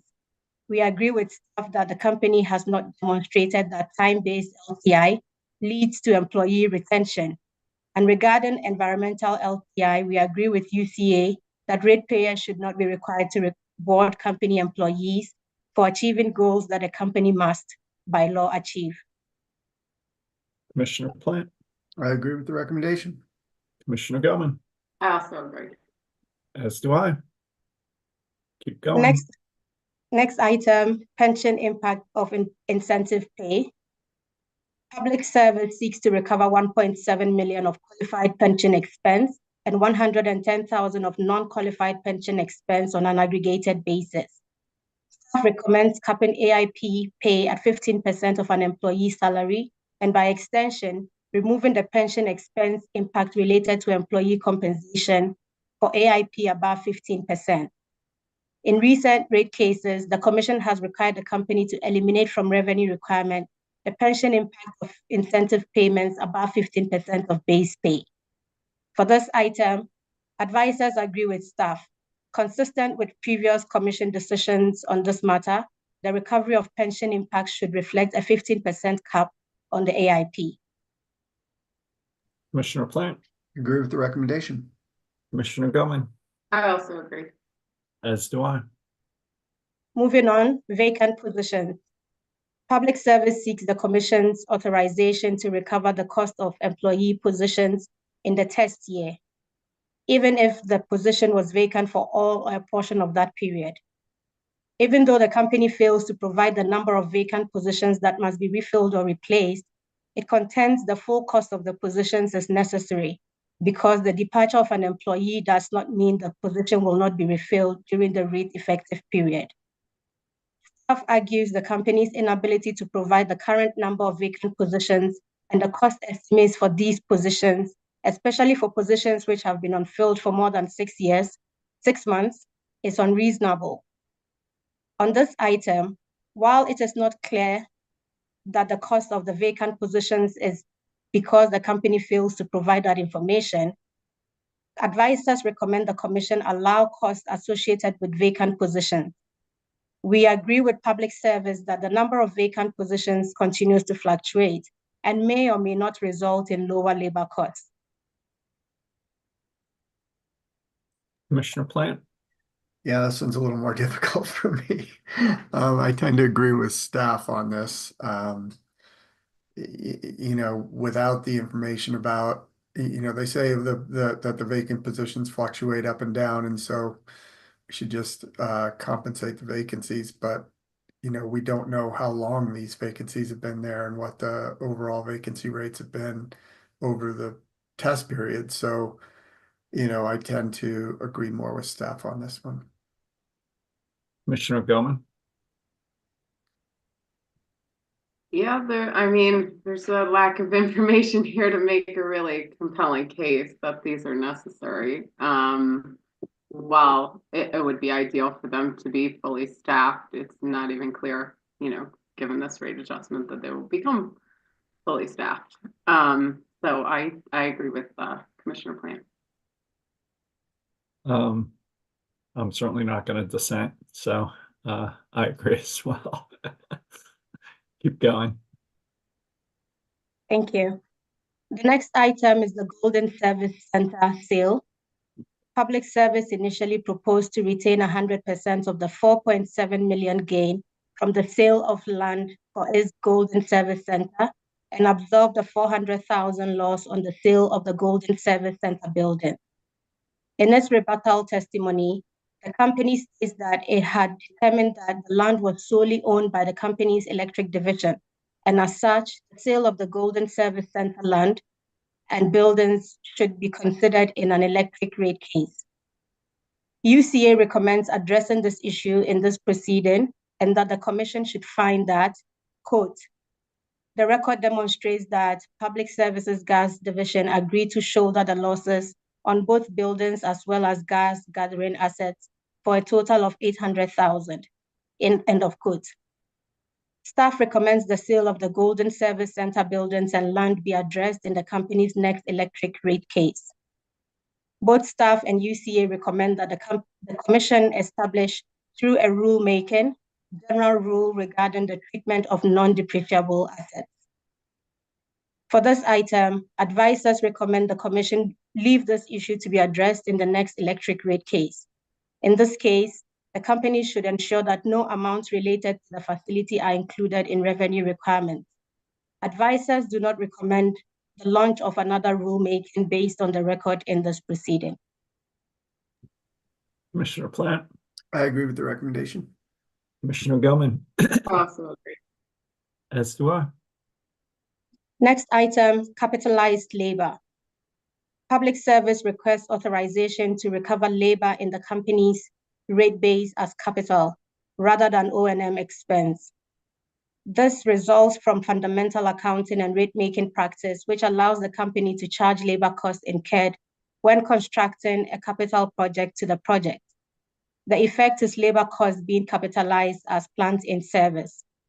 Staff recommends the Commission require Public Service to track capitalized labor costs that are recovered through rate base to create transparency on how much of the company's total labor costs are capitalized and how much capital costs derived from labor. On this item, advisors agree with staff and recommend the Commission require the company to track capitalized labor costs that are recovered through rate base, similar to how the company tracks labor costs included in O&M. This will provide information on the estimates and rationale for why certain labor costs are being capitalized and the prudency of such decisions. Can I just ask you a question? Is there anything on so they're earning a return on labor of whatever the WACC is. Do we have any idea how much labor is getting capitalized? Is it like 1%, 10%, 50%? No, I don't have the answer readily available. I don't know if I can phone a friend as well.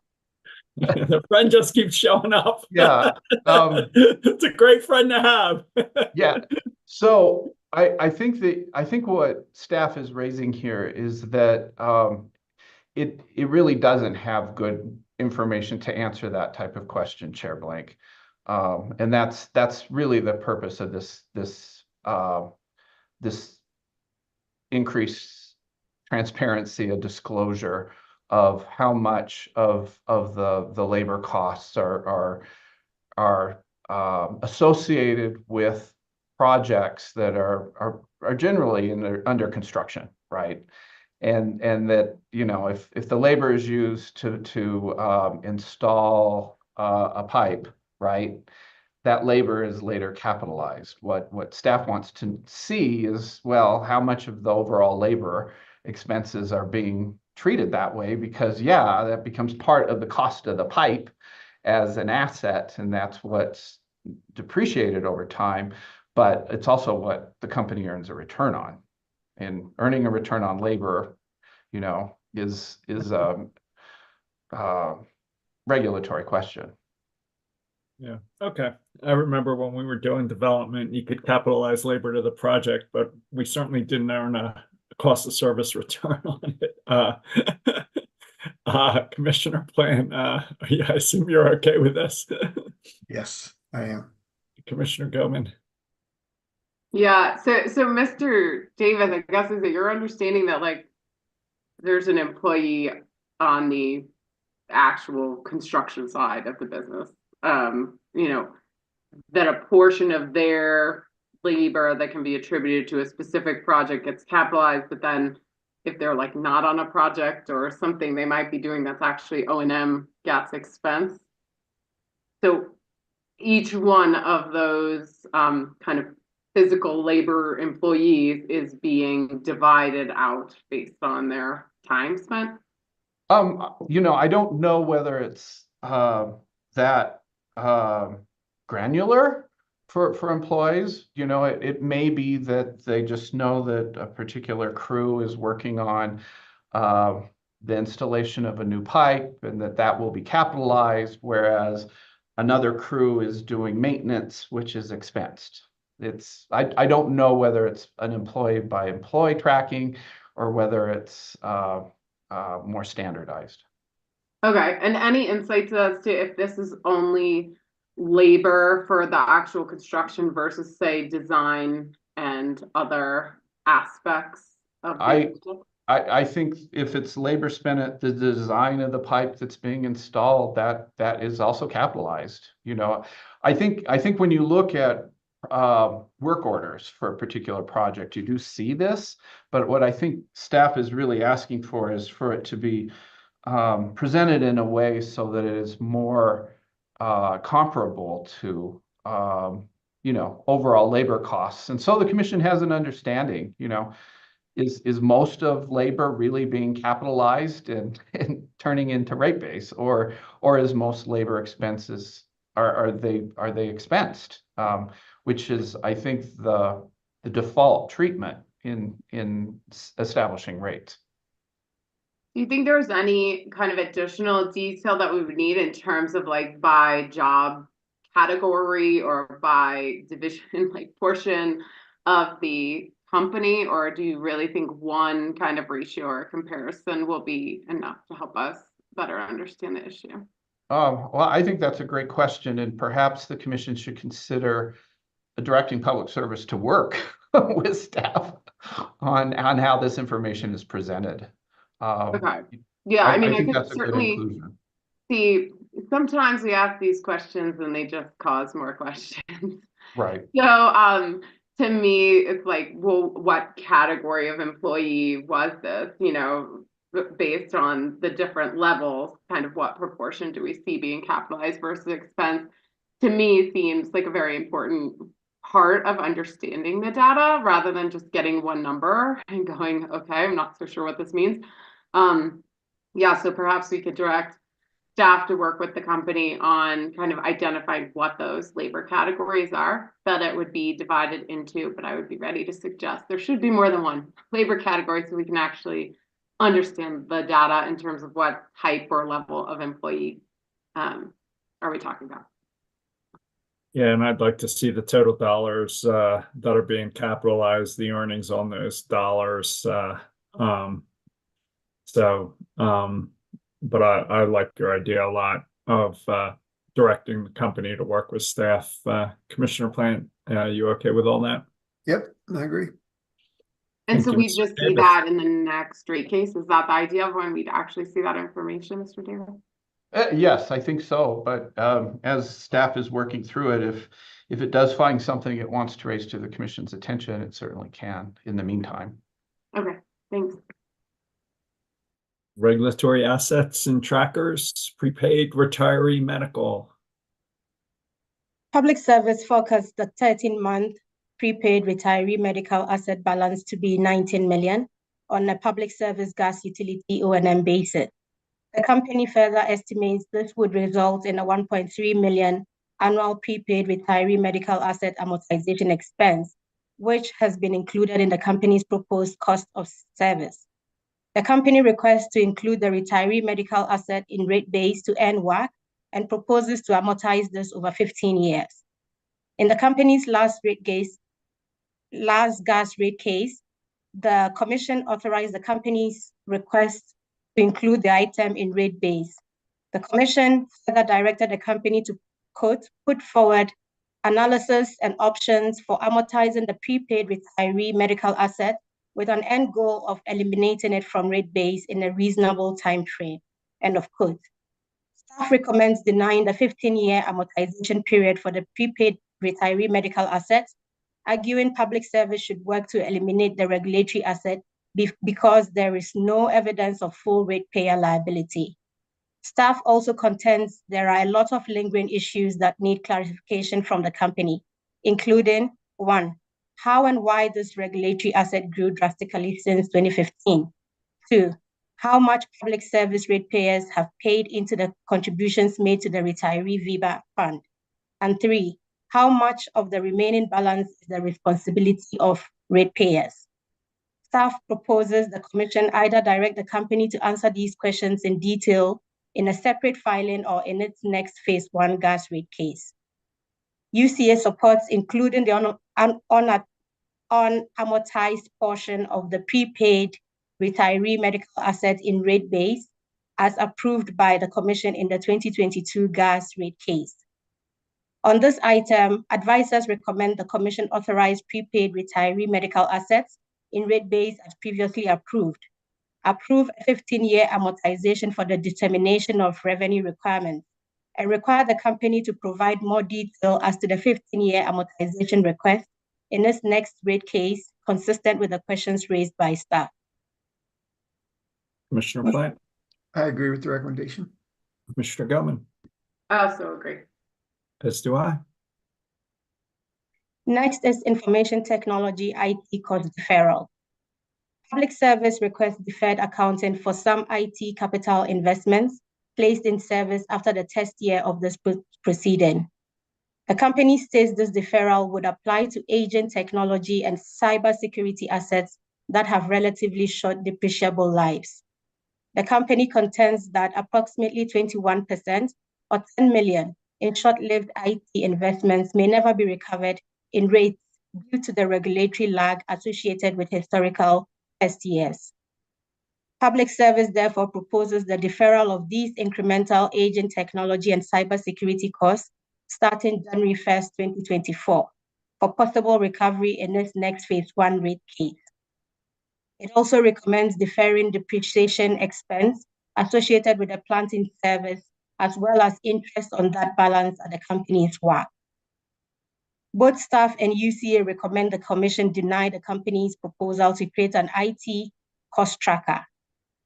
Staff contends managing IT costs and the associated risks are part of the company's management responsibilities and should not be considered an extraordinary cost that merits special cost recovery treatment. UCA argues this tracker is unnecessary, inappropriate, and could create an incentive for the company to increase rate base indiscriminately by replacing IT assets prematurely to the detriment of ratepayers. UCA contends the requested IT cost deferral tracker is, quote, a blank check because the request contains no dollar estimates and no cap. For this item, advisors recommend the Commission reject the IT cost deferral. We agree with staff and UCA that IT costs are not extraordinary costs. They are capital investments on which the company earns a return and therefore already has an incentive to invest. Commissioner Plant, I agree with the recommendation. Commissioner Gelman, I also agree. as do I. Next is Pipeline System Integrity Adjustment, PSIA. Public Service proposes an 18-month amortization of PSIA deferred costs. As previously approved by the Commission, the company has been deferring depreciation expense associated with PSIA projects placed into service in 2022 as the PSIA was being phased out. Public Service states that the recovery of safety and integrity investments through base rates instead of the PSIA is subject to regulatory lag. It therefore recommends the continuation of interest on these balances at the company's cost of long-term debt. Neither staff nor UCA contest the cost recovery requested in this proceeding. Therefore, advisors recommend allowing the revenue requirement to include the 18-month amortization of this previously approved regulatory asset. Commissioner Plant, I agree with the recommendation. Commissioner Gelman, I also agree. as do I. Next, I'll address the existing trackers. Public Service proposes continuing its property tax, pension expense, PUC administrative fees, damage prevention, and manufactured gas plants MGP cost trackers. The company further requests an 18-month amortization period for these deferred amounts, arguing that the set amortization period is aligned with the period expected between rate cases to allow amortizations to run their course. Finally, the company requests a return on these regulatory assets at its WACC. Both staff and UCA recommend maintaining the Commission's approvals regarding existing deferrals and trackers for the 2022 Public Service gas rate case at no return on the deferral balances. Staff further recommends the Commission require the implementation of a DRSA to eliminate the deferrals as soon as the amortized amounts are recovered. For this item, advisors recommend the Commission authorize existing deferrals on an amortization period of 18 months at no return. The company should not earn a return on deferred balances that were not earning any type of return in prior years. The protections and benefits of trackers are also enough compensation.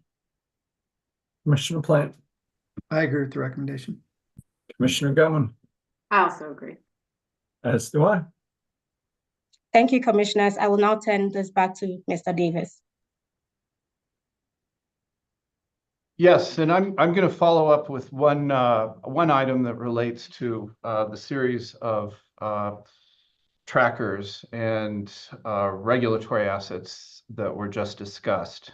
If the commission approves a proposed 18-month amortization, staff asked the commission to direct the company to eliminate the amortization expense through a modified general rate schedule adjustment, or that would be a reduced or negative GRSA, as these amounts are fully recovered. According to staff, this will ensure that the company does not over-recover or any of these deferred balances. While I understand the merits of what staff is saying, I do recommend that the commission decline to adopt this negative GRSA approach. The use of a negative GRSA to reflect the end of an amortization is really inconsistent with the way base rates are supposed to operate normally. And it's also, to me at least, suggests a level of precision in cost accounting and rate making that really does not exist in the way rates are set. So on this point, we recommend that the commission deny staff's request. Commissioner Plant, I agree with the recommendation. Commissioner Gellman, I also agree. as do I. So now I think we'll turn to some other issues that were raised in this case. And the first is gas storage inventory costs. Public Service notes that this really isn't a base rate item, but the company is nonetheless requesting in this case that the commission revisit a decision from the last gas rate case and allow the company to earn a return on gas storage inventory costs at a rate equal to the weighted average cost of capital. In the earlier rate case, the commission ordered a return equal to short-term debt rather than the WACC. The commission then agreed with staff that the return on gas storage inventory should be at a lower level. That was at the rates at the time, because their temporary and volatile nature lent themselves to that type of financing, and because the commission had modified its approach in setting returns generally before that. In this proceeding, the company suggests that the current policies of the commission and the legislature emphasize service reliability and rate stability, and the company says gas storage is an important component of meeting those goals, and that a return on inventories below the cost of financing assets in general, which is what the company describes the WACC to be, serves as a disincentive, a financial disincentive to fully developing and relying on storage assets. Staff naturally objects, recommending the commission reject the request because, one, it's inconsistent with the recent decisions. Two, authorizing a WACC return does not reflect the short-term and volatile nature of gas storage inventory costs. Three, it disregards financial principles, according to staff. And fourth, it would unnecessarily increase customer costs. Staff argues that there have not been any policy changes that warrant reconsideration of the issue at this time. And staff notes that gas storage is indeed essential for the company to provide service, and the operational needs and strategic importance of maintaining adequate gas reserves should not be affected by financing at a short-term debt rate. UCA similarly argues that nothing's changed since the 2022 gas rate case, where this issue was fully addressed, and there's no reason for the commission to alter its decision. Advisors agree with staff and UCA on this. The commission should deny the company's request. This issue was fully examined just 2 years ago, and nothing has changed. Commissioner Plant, I agree with the recommendation. Commissioner Gellman, I also agree. as do I. Turning to a different issue, staff acknowledges that there are no costs in this case associated with the Boulder franchise agreement, but staff nonetheless suggests that the company take what it calls proactive measures to identify Boulder-related costs in future rate cases. Public Service assures the Commission that any costs associated with the Boulder franchise will be included in its cost of service, as it's a general practice as a regulated utility. Advisors here failed to see the merit in staff's recommendation based on the record it provided in this proceeding, so we suggest denying this request. Commissioner Plant, Agree with the recommendation. Commissioner Gilman, I agree. as do I. For housekeeping purposes, there are a few uncontested items that we think merit a vote. As requested by Public Service, I recommend the Commission approve the company's proposal to discontinue contributions to the retiree medical plan, to approve the company's proposal for a general rate schedule adjustment to be applied on a volumetric basis to implement the base rate changes, and to approve the company's tariff changes to reflect standardized costs and charges for rendering service updates.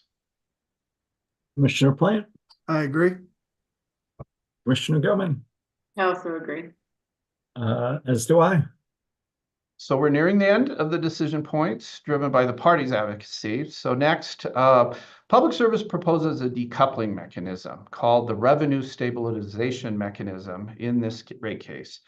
The company explains that it did not implement the decoupling mechanism that was established by the Commission in the rate case 2 years ago, stating that the authorized mechanism varied greatly from the company's proposal.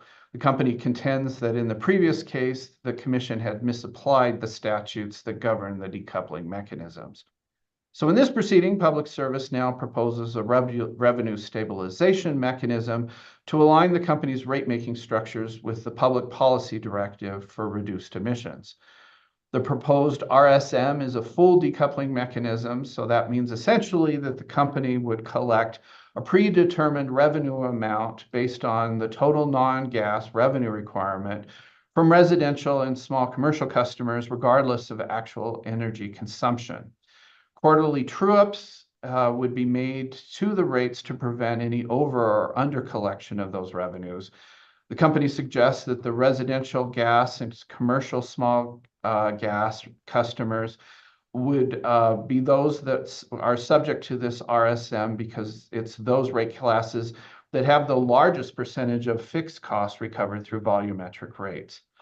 Staff objects to the proposed mechanism, suggesting that the company bring back a concept like this at a phase 2 or combined phase 1 and 2 rate proceeding. If the Commission nevertheless approves this RSM, staff recommends a partial decoupling that excludes revenue adjustments resulting from variations in weather, and the Commission should also eliminate the demand-side management acknowledgement of lost revenues for residential and small commercial rate classes, instead of adjusting the decoupling mechanism to account for those revenues. Consistent with the Commission's previous determination, staff argues that decoupling should have a narrow purpose of removing the company's disincentive to fully implement demand-side management and beneficial electrification. And what staff argues that the full decoupling that's proposed here in this case goes well beyond that. Staff also contends that the plain language of the statute is that it should not apply to what's being proposed here, because the statute refers to revenue per customer metric, but here the metric is according to total revenues. Staff points to the Commission's decision in the 2022 rate case, which the Commission stated that the statute is focused on implementing decoupling aimed at DSM full implementation and not full decoupling. The UCA similarly faults the company for proposing a full decoupling mechanism, as well as paying the consultant $100,000 to provide testimony on this issue. UCA suggests that the company seeks to avoid a discussion of the statute, which is the basis for the denial of its proposal in 2022. And if the Commission wishes to allow decoupling, a separate proceeding should be opened in order for the public interest issues to be appropriately addressed. In its rebuttal, the company rejects these suggestions, particularly that the RSM should be considered in a phase 2 case. According to the company, the mechanism is based on total revenues, and total revenues are set in a phase 1 case such as this one. The company suggests that the Commission authorize the RSM in this case and then potentially review it in a phase 2 rate case. I can move to a recommendation if you'd like, or I can pause for your discussion.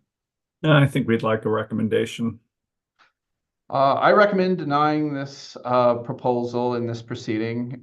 This, I do think, is more properly reviewed in a phase 2 rate case. That's based on Public Service's own testimony. Although the company contends that if an RSM is not authorized in this case, it could be several years before decoupling is implemented. We expect that the company will include a decoupling mechanism proposal in its next phase 2 case, the timing of which will be up to the company unless the commission sets a deadline based upon a decision that's yet to be made in these deliberations.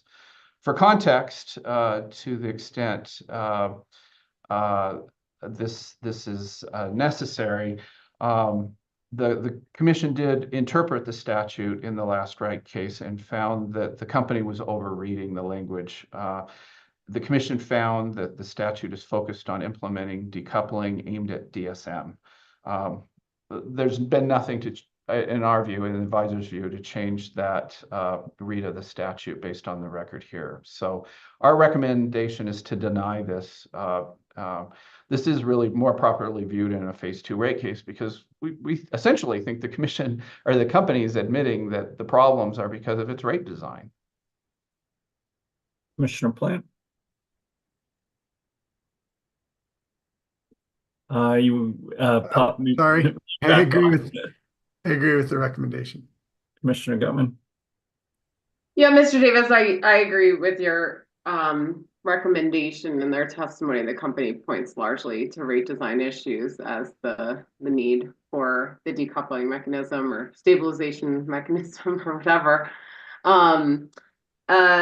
And I agree, to that extent, it relates much more to a phase 2 rate case than what we have before us. But certainly there's the possibility that decoupling or revenue stabilization could potentially dramatically reduce the company's risk as we move forward, especially in the face of potentially declining sales. So I'm somewhat skeptical that it doesn't implicate both phase 1 and phase 2 issues to be seen together. The company did not file a combined rate case here, so we're not really able to analyze kind of both sides of this, both the risk, which might be viewed in a phase 1 proceeding, as well as kind of the rate design issues in a phase 2 proceeding. So while I agree the company may and could propose this in the next phase 2 rate case, I'm not incredibly confident that proceeding standing alone would include all of the issues that would need to be included in order to analyze such a mechanism. So the parties can argue in the phase 2 that it belongs in the phase 1. I mean, like, for all the reasons you just outlined. It belongs in a combined rate case, probably, most likely, because it implicates phase 1 and phase 2 issues both. And so it's very difficult to take it in a silo, as we're setting return on equity and other factors here that in some case are meant to reflect the level of risk the company has. And if that level of risk is fundamentally modified afterward, that might lead me to rethink what gets set in a phase 1. So it's a difficult issue to take in only one or the other. It seems to me appropriate for a combined rate case. Just pointing out the irony 3 hours into this discussion. Does that give you what you need, Mr. Davis? I agree with your recommendation. Excellent. Yes. So although the rates approved in this proceeding would be effective on November 5th, the end of the suspension period, Public Services also proposes to defer the implementation of an increase until February 15th of next year. And that's when the extraordinary gas cost recovery rider from 2021's Winter Storm Uri expires. Along with this, the company proposes a revenue deferral surcharge that is similar to what the company implemented to mitigate customer bill increases in previous heating seasons. This RDS would be applied to customer bills starting February 15th, and it would go a year. The RDS would be calculated for each rate class by multiplying the GRSA approved in this proceeding by the monthly billing determinants from November 2024 through February 2025, and then subtracting the actual revenues collected from each class during the deferral period. The company proposes that the weighted average cost of capital would be applied to the amount, and the revenue requirement for each rate class would be divided then by the forecasted base rate revenue for the recovery period. And then there would be a final true-up with any adjustments through the GCA beginning in April of 2026. Staff objects to the proposal, but recommends that the commission not allow for a return on the deferred balance if the commission instead approves it. Staff's concerns are that it will create an intertemporal inequity by potentially undercharging customers during the deferral period, with the undercharge recovery becoming the responsibility of customers during the surcharge period. Customers might not benefit from this deferral because gas commodity prices could be lower during the deferral period and then higher during the 12 months of recovery. And this proposal will increase bills in the summer when electricity bills are the highest, adding to the energy burden for some ratepayers. Staff suggests that this also could cause some customer confusion, and it characterizes the proposal as adding unnecessary complexity to the process of tracking revenue. Staff also objects to the proposal to earn a WACC, as I mentioned, and argues that the company filed this rate case prior to the 2024-2025 heating season with full knowledge that a rate increase would be implemented at the beginning of the highest demand period. UCA also objects to the proposal, noting that WACC earnings on the estimated $74 million balance would be some $3.3 million. UCA contends that the proposal is too complicated and too convoluted, and it's also concerned that the period from February 15th, 2025 to February 15th, 2026 would subject ratepayers to a surcharge for 2 heating seasons, including notably 2 Januaries. Public Service argues in response that this will benefit customers, it promotes rate stability, and accomplishes the same result as the legislative mandated gas price risk mitigation plans, and that it will smooth out customer bills and avoid rate shocks. The company also contends that it does not benefit financially from this proposal, and the WACC it simply compensates the company for the cost of financing deferred revenues. So the decision point for you here is whether to authorize the revenue deferral surcharge or to have rates go into effect, in this case, in November instead. Do you want to give us a recommendation? Sure. We recommend denying the revenue deferral surcharge for the reasons largely articulated by staff in UCA. The company is showing some effort to smooth out rate impacts, but this proposal is not the right mechanism to accomplish that. Commissioner Plant. Thank you. Yeah, I would agree with the recommendation. And, you know, as I was saying at the beginning of this case, the company could have easily avoided this by submitting their plan in May as opposed to January. You know, I would say if they were to do that, I would be much more receptive to using an end of year number, because they're then alleviating that double shock to the customer of starting their rate increase at the same time as the increase of energy usage on part of the customers, and so that mitigates the impact. But they chose not to do that, and instead this sort of convoluted way to defer the costs. And I don't think it was a very well thought out process. Or a very well thought out process. Commissioner Gilman. I agree with your recommendation, Mr. Davis. As do I. Ms. Arcumbo. I will address the Gas Quality of Service Plan, QSP. Public Service current QSP was approved in the 2022 combined gas rate case. It established the following baselines. 1. Damage prevention, not to exceed 1.47 damages per 1,000 locates. 2. Emergency response, respond to at least 95% of emergency calls within 60 minutes. And 3. Grade 2 leak repair time, average repair time not to exceed 52 days. Public Service proposes an extension of its current gas QSP for 2 years through the end of 2026. The company is not requesting any changes to the existing QSP metrics or thresholds at this time. As the Pipeline and Hazardous Materials Safety Administration, PHMSA, is currently conducting a rulemaking regarding leak detection, repair, maintenance, and reporting. Staff agrees with the company's request to extend its existing gas QSP through December 31st, 2026. Staff, however, recommends modifications to the damage prevention and grade 2 leak repair time metric. Staff also proposes the Commission direct the company to work with staff to upgrade the terms and conditions of the gas QSP so that it aligns with the company's electric QSP.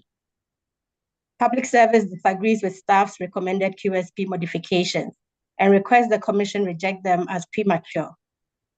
The company argues it cannot control the number of requests and external factors, including the number of projects involving excavating by non-public service entities. As for staff's proposed changes to the grade 2 leak repair metric, the company rebuts that staff is incorrect in stating that this is a PHMSA requirement. Additionally, there is no definition of a non-hazardous leak. For this item, advisors recommend extending Public Services QSP through 2026 with a review when the new QSP is filed. Consideration of staff's proposed modifications to the QSP should be deferred to that future review. Commissioner Plant. I agree with the recommendation. Commissioner Gilman. I also agree with the recommendation. I would also hope they look at addressing the penalties within the QSP to ensure that they keep up. I mean, we're coming out of a time with significant inflation, and these are staying the same as they were years ago. So perhaps they are less meaningful in terms of expense than they used to be. And so just kind of as a general note on the QSP and as the company and stakeholders prepare that, no one really took the mantle here, so I didn't see a decision point to up the penalties by any certain amount, but it's certainly something I would expect is somewhat regular practice as these QSPs are reviewed. Commissioner Plant, would you be okay adding language in the order, asking that question to explore updating, at least asking whether the metrics need to be updated? Yeah. I'm good with your recommendation and good with including some language along the lines Commissioner Gilman indicated. So thank you. Thank you. I guess the last issue is the proposal for a phase 2. Should I just turn it over to Commissioner Gilman, Mr. Davis, or do you want to tee this up? I'll say a bit about staff's suggestion. How about that? Okay. Staff recommends that the Commission require a phase 2 filing within 6 months of a final decision in this proceeding. Staff says that this schedule will ensure a review of issues in a timely manner and points to the remaining interruptible service issues from the Winter Storm Uri proceeding that have yet to be examined in a phase 2 filing. Staff says that if phase 2 case is not filed until the end of next year, for instance, that proceeding would not be resolved well into 2026, and that would mean that the interruptible service issues from 2022 would not be resolved until that much later time. But Public Service says that the next phase 2 filing will be impacted by other proceedings, Interestingly, it points to the depreciation study for that, but also the 2025 gas infrastructure plan, and that those filings should be weighed along with the desire to fully resolve that interruptible service issue that staff raises. The company also contends that it's not practically possible to implement the requirements of a phase 1 decision within 6 months of a decision's issuance. So for those reasons, the company requests that the commission deny staff's requests. So that's what was proposed by the parties, but I think the commission has already talked about a phase 2 rate case, and I'll turn it back to you to conclude that discussion. So Commissioner Gilman, I guess I'm less interested in the customer class cost allocations, but very interested in the line extension and gross subsidies. So I don't know if you have a more structured or nuanced approach, but looking forward to hearing what you think. Thanks. I have a list of proposed findings and then potential directive for phase 2 rate case. I think the thing that's hard to figure out right now is what timing. Are we prepared to order the timing of that phase 2 rate case right now? I certainly would hope it would be before too long, but there may be some homework we'd like to do before that occurs. So I'll run you through the proposed findings that I've drafted with regard to from our discussion last week, particularly on new business and capacity expansion projects and capital expenditures related to those. So first, related to new business, I would recommend the following proposed findings. The evidence in this record indicates that even considering the direction of SB 23-291, the company's current cost allocation practices could lead to them socializing and adding to their rate base millions of dollars to directly support the connection of discrete new business projects. Given the rate projections displayed in this proceeding, an expectation that sales on the system will drop precipitously over the coming decades, continued growth in the annual capital expenditures have been a continued concern for this commission. An inability of the company to refocus or retool their business model or adjust the levels of capital investment and overall costs on the system is likely to lead to significant concerns with affordability for those customers who continue to take gas service. Thus, the commission is intently focused on viable methods to reduce upcoming capital investments without sacrificing system safety. We agree with staff that generally the dichotomy of the company being under a statutory mandate to reduce greenhouse gas emissions on the system, which the commission has determined through the Clean Heat Plan most cost effectively will come from reductions in load, while continuing to socialize the cost of and earn a profit from investments to simultaneously increase load presents a problem for future rates. These policies are incongruent, and the commission should thoroughly explore ways to rationalize these policies in order to avoid overspending ratepayer funds in two diametrically opposed directions. The evidence in this record and the company's expressed approach going forward has led to concerns that the company's cost allocation practices fail to fully comply with Senate Bill 23-291, which dictates that a gas utility shall not provide an applicant an incentive, including a line extension allowance, to establish gas service to a property, especially in instances where investments must be made in order to serve one or more new business projects. Cost allocation for new customers of components required upstream in order to serve their load may function differently for the gas and electric systems and likely provides an opportunity to be examined in the company's line extension policy to avoid continuing or exacerbating the issues stated above. So given the above concerns, the commission should order the company to submit its line extension policy in the upcoming phase 2 gas rate case filing, timing TBD. In that adjudication, the commission should endeavor to consider the significant concerns with the current approach to evaluate alternatives and policy for cost allocation for discrete investments necessary to serve new load. So that's the new business piece.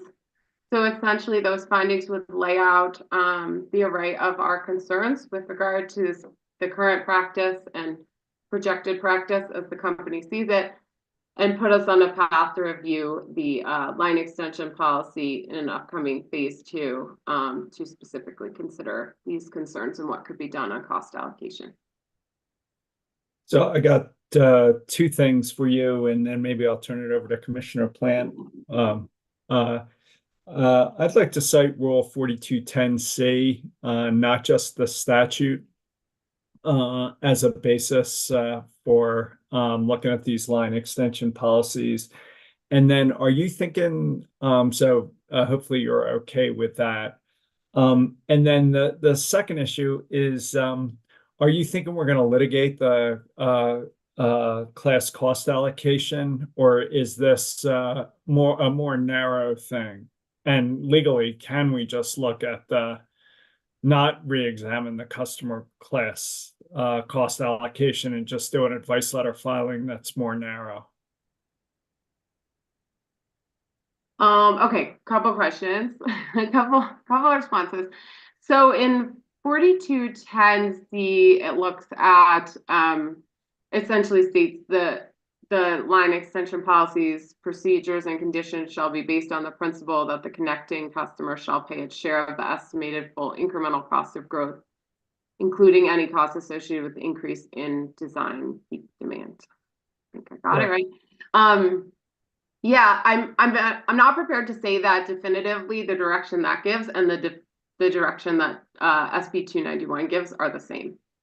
Well, but the statute clearly trumps, right? This just flags the peak day design demand as a cost that should be on new growth. So to me, it's not like, I mean, the statute trumps, end of story, but this flags perhaps an additional issue that should be important. Yeah, no, I think that's reasonable. I'm not confident that SB 291 cares about the marginal, like the revenue that comes from the customers in terms of calculating if there is an incentive or not. That might be the distinction I could draw that could make these have a slightly different interpretation. But I'm fine with that reference. And then the other thing you mentioned. Yeah, on the phase 2, are we going to do a full customer cost, class cost allocation, or is there a way to avoid doing that and just leave the existing allocation in place? And maybe that's a question for Mr. Gomez or Mr. Davis, or do you have a view? And did you? I mean, I would assume that would come as part of a standard phase 2, but they could answer that.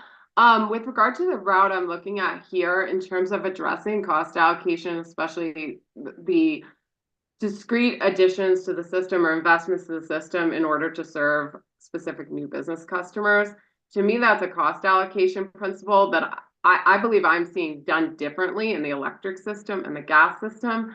Cost allocation already occurs. It's just how far upstream and what portion of the costs are put on the customer causing the investment to occur specifically. And that is something I hope to address in the line extension policy itself by litigating that and determining if we have cost allocation upstream of a customer correct when they join the system. So I don't see that necessarily as having to do with the class cost of service study, that discrete issue. Although I presume in a full phase 2, that would be an issue as well. So I guess Mr. Davis or Mr. Gomez, you would view this as a full phase 2 rate case where customer class cost allocation would be fully litigated. Is that consistent with your view?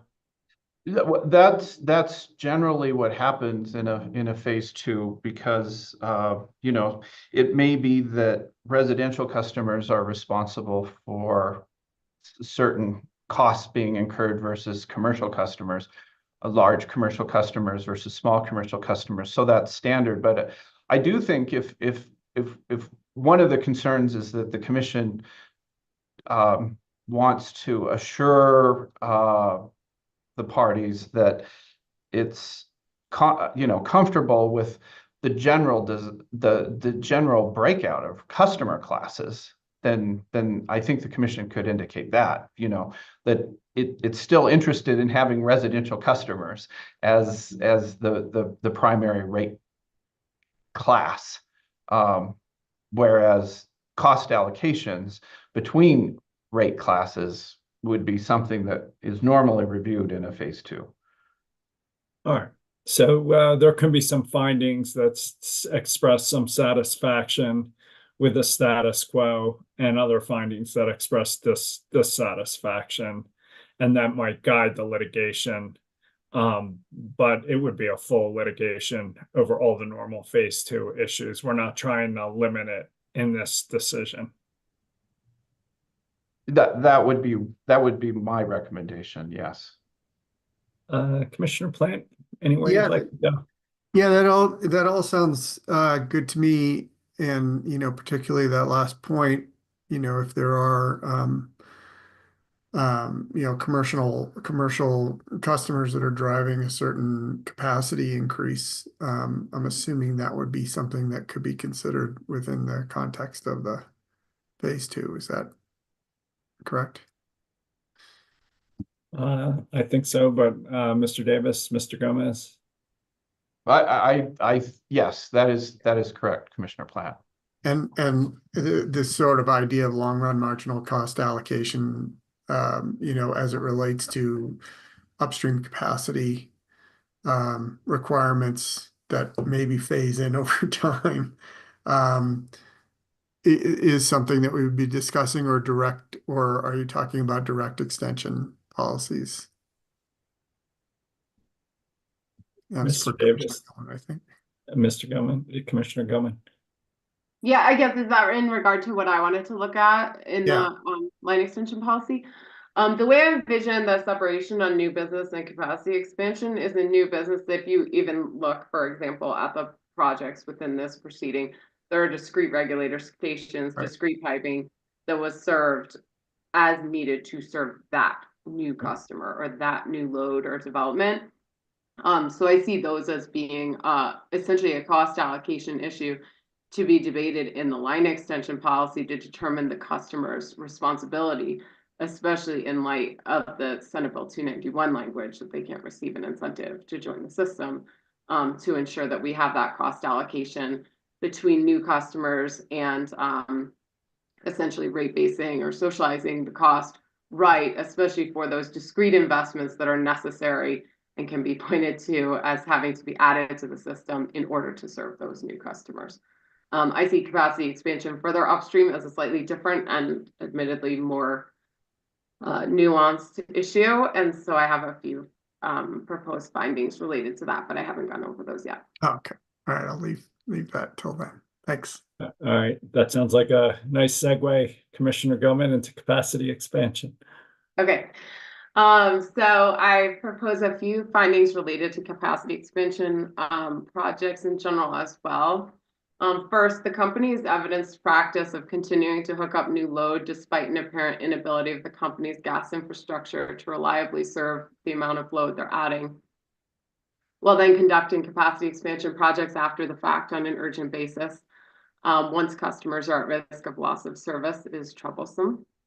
The lack of more advanced planning causes significant concerns related to the reliability and strategy associated with the company's operations, and minimizes or eliminates opportunities for the company, the commission, and stakeholders to properly evaluate alternatives that may result in cost savings for customers.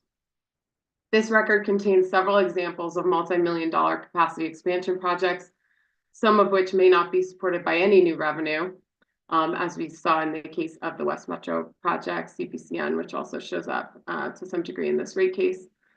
The company is not able to readily decipher or explain if the project is needed to serve new or existing load, in part because they've already connected some of the customers that put them over the capacity they're able to serve.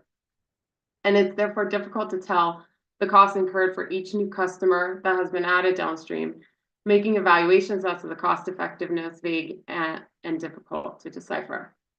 Further, since capacity expansion upstream generally appear to be done retroactively after customers are already at risk of loss of service, it is impossible to assign costs to the cost causers at the time they join the system, because the company is not identifying the need until later. This too may constitute an incentive under SB 23291 and should be evaluated to ensure that the cost of adding new growth is able to be considered when it is being added rather than after the fact. Given the above concerns, the Commission should commence a study to determine the upstream cost of growth with the added purpose of identifying if downstream customers can and should be assigned a cost to offset the impacts of incremental upgrades that may become needed based on the addition of their load downstream. Commissioner Plant? Yeah, so I think that's a great idea. Is the idea that the testimony that we receive in phase 2 would inform that study, or the idea that that a study would happen before and for discussion in phase 2, or what is the report? How does that? Yeah, so my view is that the study would happen before. The study's not relying upon information in phase 2. But the timing of that study, I think, is the most difficult to determine.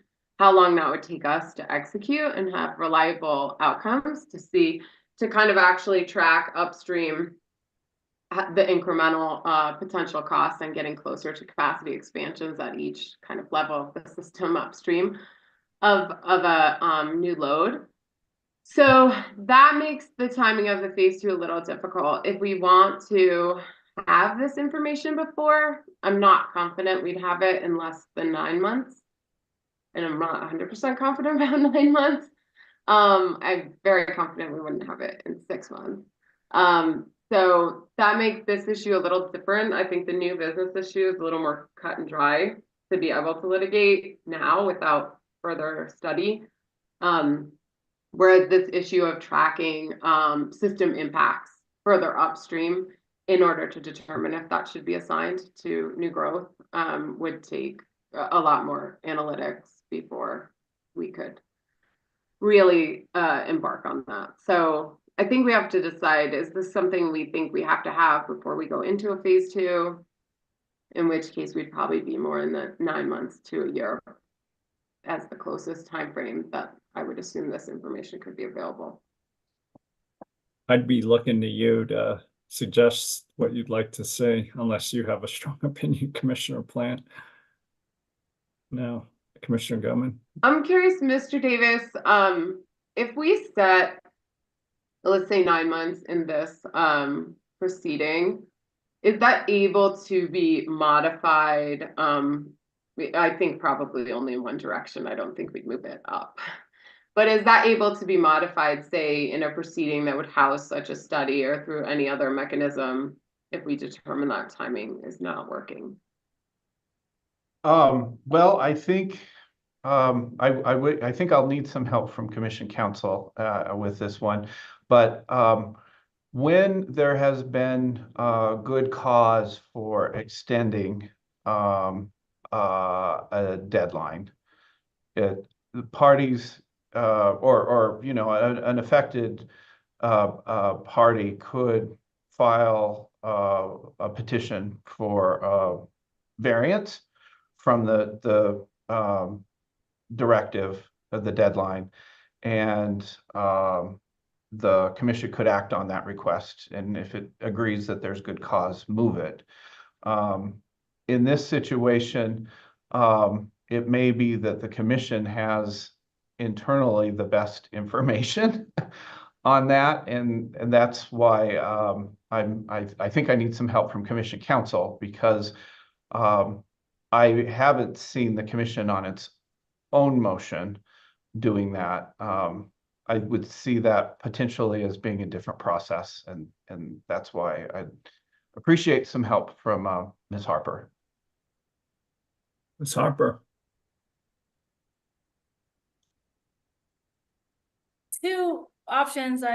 It could be something that we build into whatever language we use here, and secondly, I think we could figure out a process if there was good cause. Yeah, I mean, to me, it would kind of make sense to try and net both of these issues in the phase two, in the next phase two that's upcoming, if we can. In part because I see both the issues in, all of the issues that I've listed as somewhat urgent to try to address, and not take an extra kind of whole round of all of these proceeding types to really be able to address them. So perhaps we'll work with Ms. Harper on some language that somewhat initially sets it at about 9 months, but provides us some flexibility in pursuit of a study that can answer some of those questions, especially related to the upstream capacity expansion costs. I'm sorry, Mr. Chairman. No, go. Could the study sort of happen concurrently with the, as we open the phase one for the extension discussion, have that sort of happening concurrently, and then, however long it takes for the phase two, for the upstream study to be finished, then to enter it into the record of the phase two and get comments from the parties on it? Or, I mean, we don't have to like completely wait, for the completion of a study before we start phase two, right? I mean, it could happen concurrently, right? I was assuming we'd pretty much fully wait to make sure we have it in the record from the beginning and can actually have appropriate testimony from all the parties related to it and related to the concept. I'm guessing if it's introduced partway through, that might be too late. So my assumption was it would essentially conclude before the phase two would occur. So I guess Commissioner Plant, would you be okay with something like 9 months language with some expressing some flexibility for an extension depending on when the input analysis became available, and we'd resolve any differences in the TBC process? Would that work for you? Yeah, that works. Does that make sense? Are you looking at getting comments from the parties in terms of what would go into the capacity study, or would we just initiate that without? Well, we'd have language in this order. It'd be subject to RRR, so we could address it based on what we see in RRR, and then it would be a final binding order and subject to a future motion from the company or one of the parties to alter it. So I don't know, would you say that any different, Commissioner Goman? No, I agree with that, and I just want to be clear. I think this the study that the commission commissions, rather than it being done specifically by any of the parties. Okay. Does that give you what you need, Commissioner Goman, Mr. Davis, to at least draft a TBC order on this? I believe it does, and we will begin the order drafting immediately. All right. I had one last issue. On the WAC discussion, advisors pointed out to me that we took the long-term debt cost outside the test year, but the short-term debt cost is in the historic test year. I'm not suggesting we take a revote or change anything, but to the extent the company submits RRR on the WAC determination, I'd just like to ask them to let us know what the current cost of short-term debt is. So I guess, would you be okay with that addition to the language, Commissioner Plant? Yes. Commissioner Goman? Yes. All right, I think that concludes the agenda for today. We'll take up the Coyote transmission line next week when Mr. Dalton hopefully has better internet. But before we go, Commissioner Plant, any final thoughts on the gas rate case or anything else you'd like to say? Nothing else. Thank you very much. Commissioner Gilman, well, I'll just say thanks to the parties and advisors and the team for getting us through another gas rate case and a multi-hour, multi-day deliberation. Commissioner Gilman, any final thoughts before we adjourn? Yeah, maybe just one. I presume we have votes on everything from last time. I didn't keep track. I always assume Mr. Davis is keeping track, Ms. Harp is keeping track. Well, we have votes on. I know the one issue that I did circle back with advisors and councils on was as I had indicated I would, was some of your language around challenges to individual determinations or portions of this moving forward. And so I'm certainly comfortable with the general concept. I think the one thing you brought up kind of as part of that discussion that made me less comfortable was kind of just rounding the revenue requirement up for some sort of math there. I think the revenue requirement is the revenue requirement as it's calculated off of the math in this proceeding. That makes me a lot more comfortable. But other than that, the general concept of us seeing this as essentially a package that results in fair and reasonable rates is something I very much support. Can we not go down to the last dollar on the revenue requirement? Can we do it to the nearest 100,000? To me, going down to the nearest dollar is just false precision. Well, it is, but it's based on a collection of difference between an engineer and a lawyer. I mean, it's based on a collection of actual costs. So to me, I think you use the actual math that's available. Never have been a fan of rounding. I'm a geologist, so you know. Let's see where let's see if we can resolve this on the TBC process, and if not, we'll bring it back next week. That's fine. I mean, I would say I think 100,000 is probably too broad, right? We had specific arguments for dollar values within that ballpark to be excluded. So I think it has to be more precise than that. Otherwise, I think a lot of the arguments about some of the, 100,000-ish dollar expenses become more difficult. Well, we can maybe round off to the nearest 10,000 or the nearest 1,000, but the geologists, I think, will get the final say on this one. All right. Anything else before we adjourn? Thanks all. See you next time.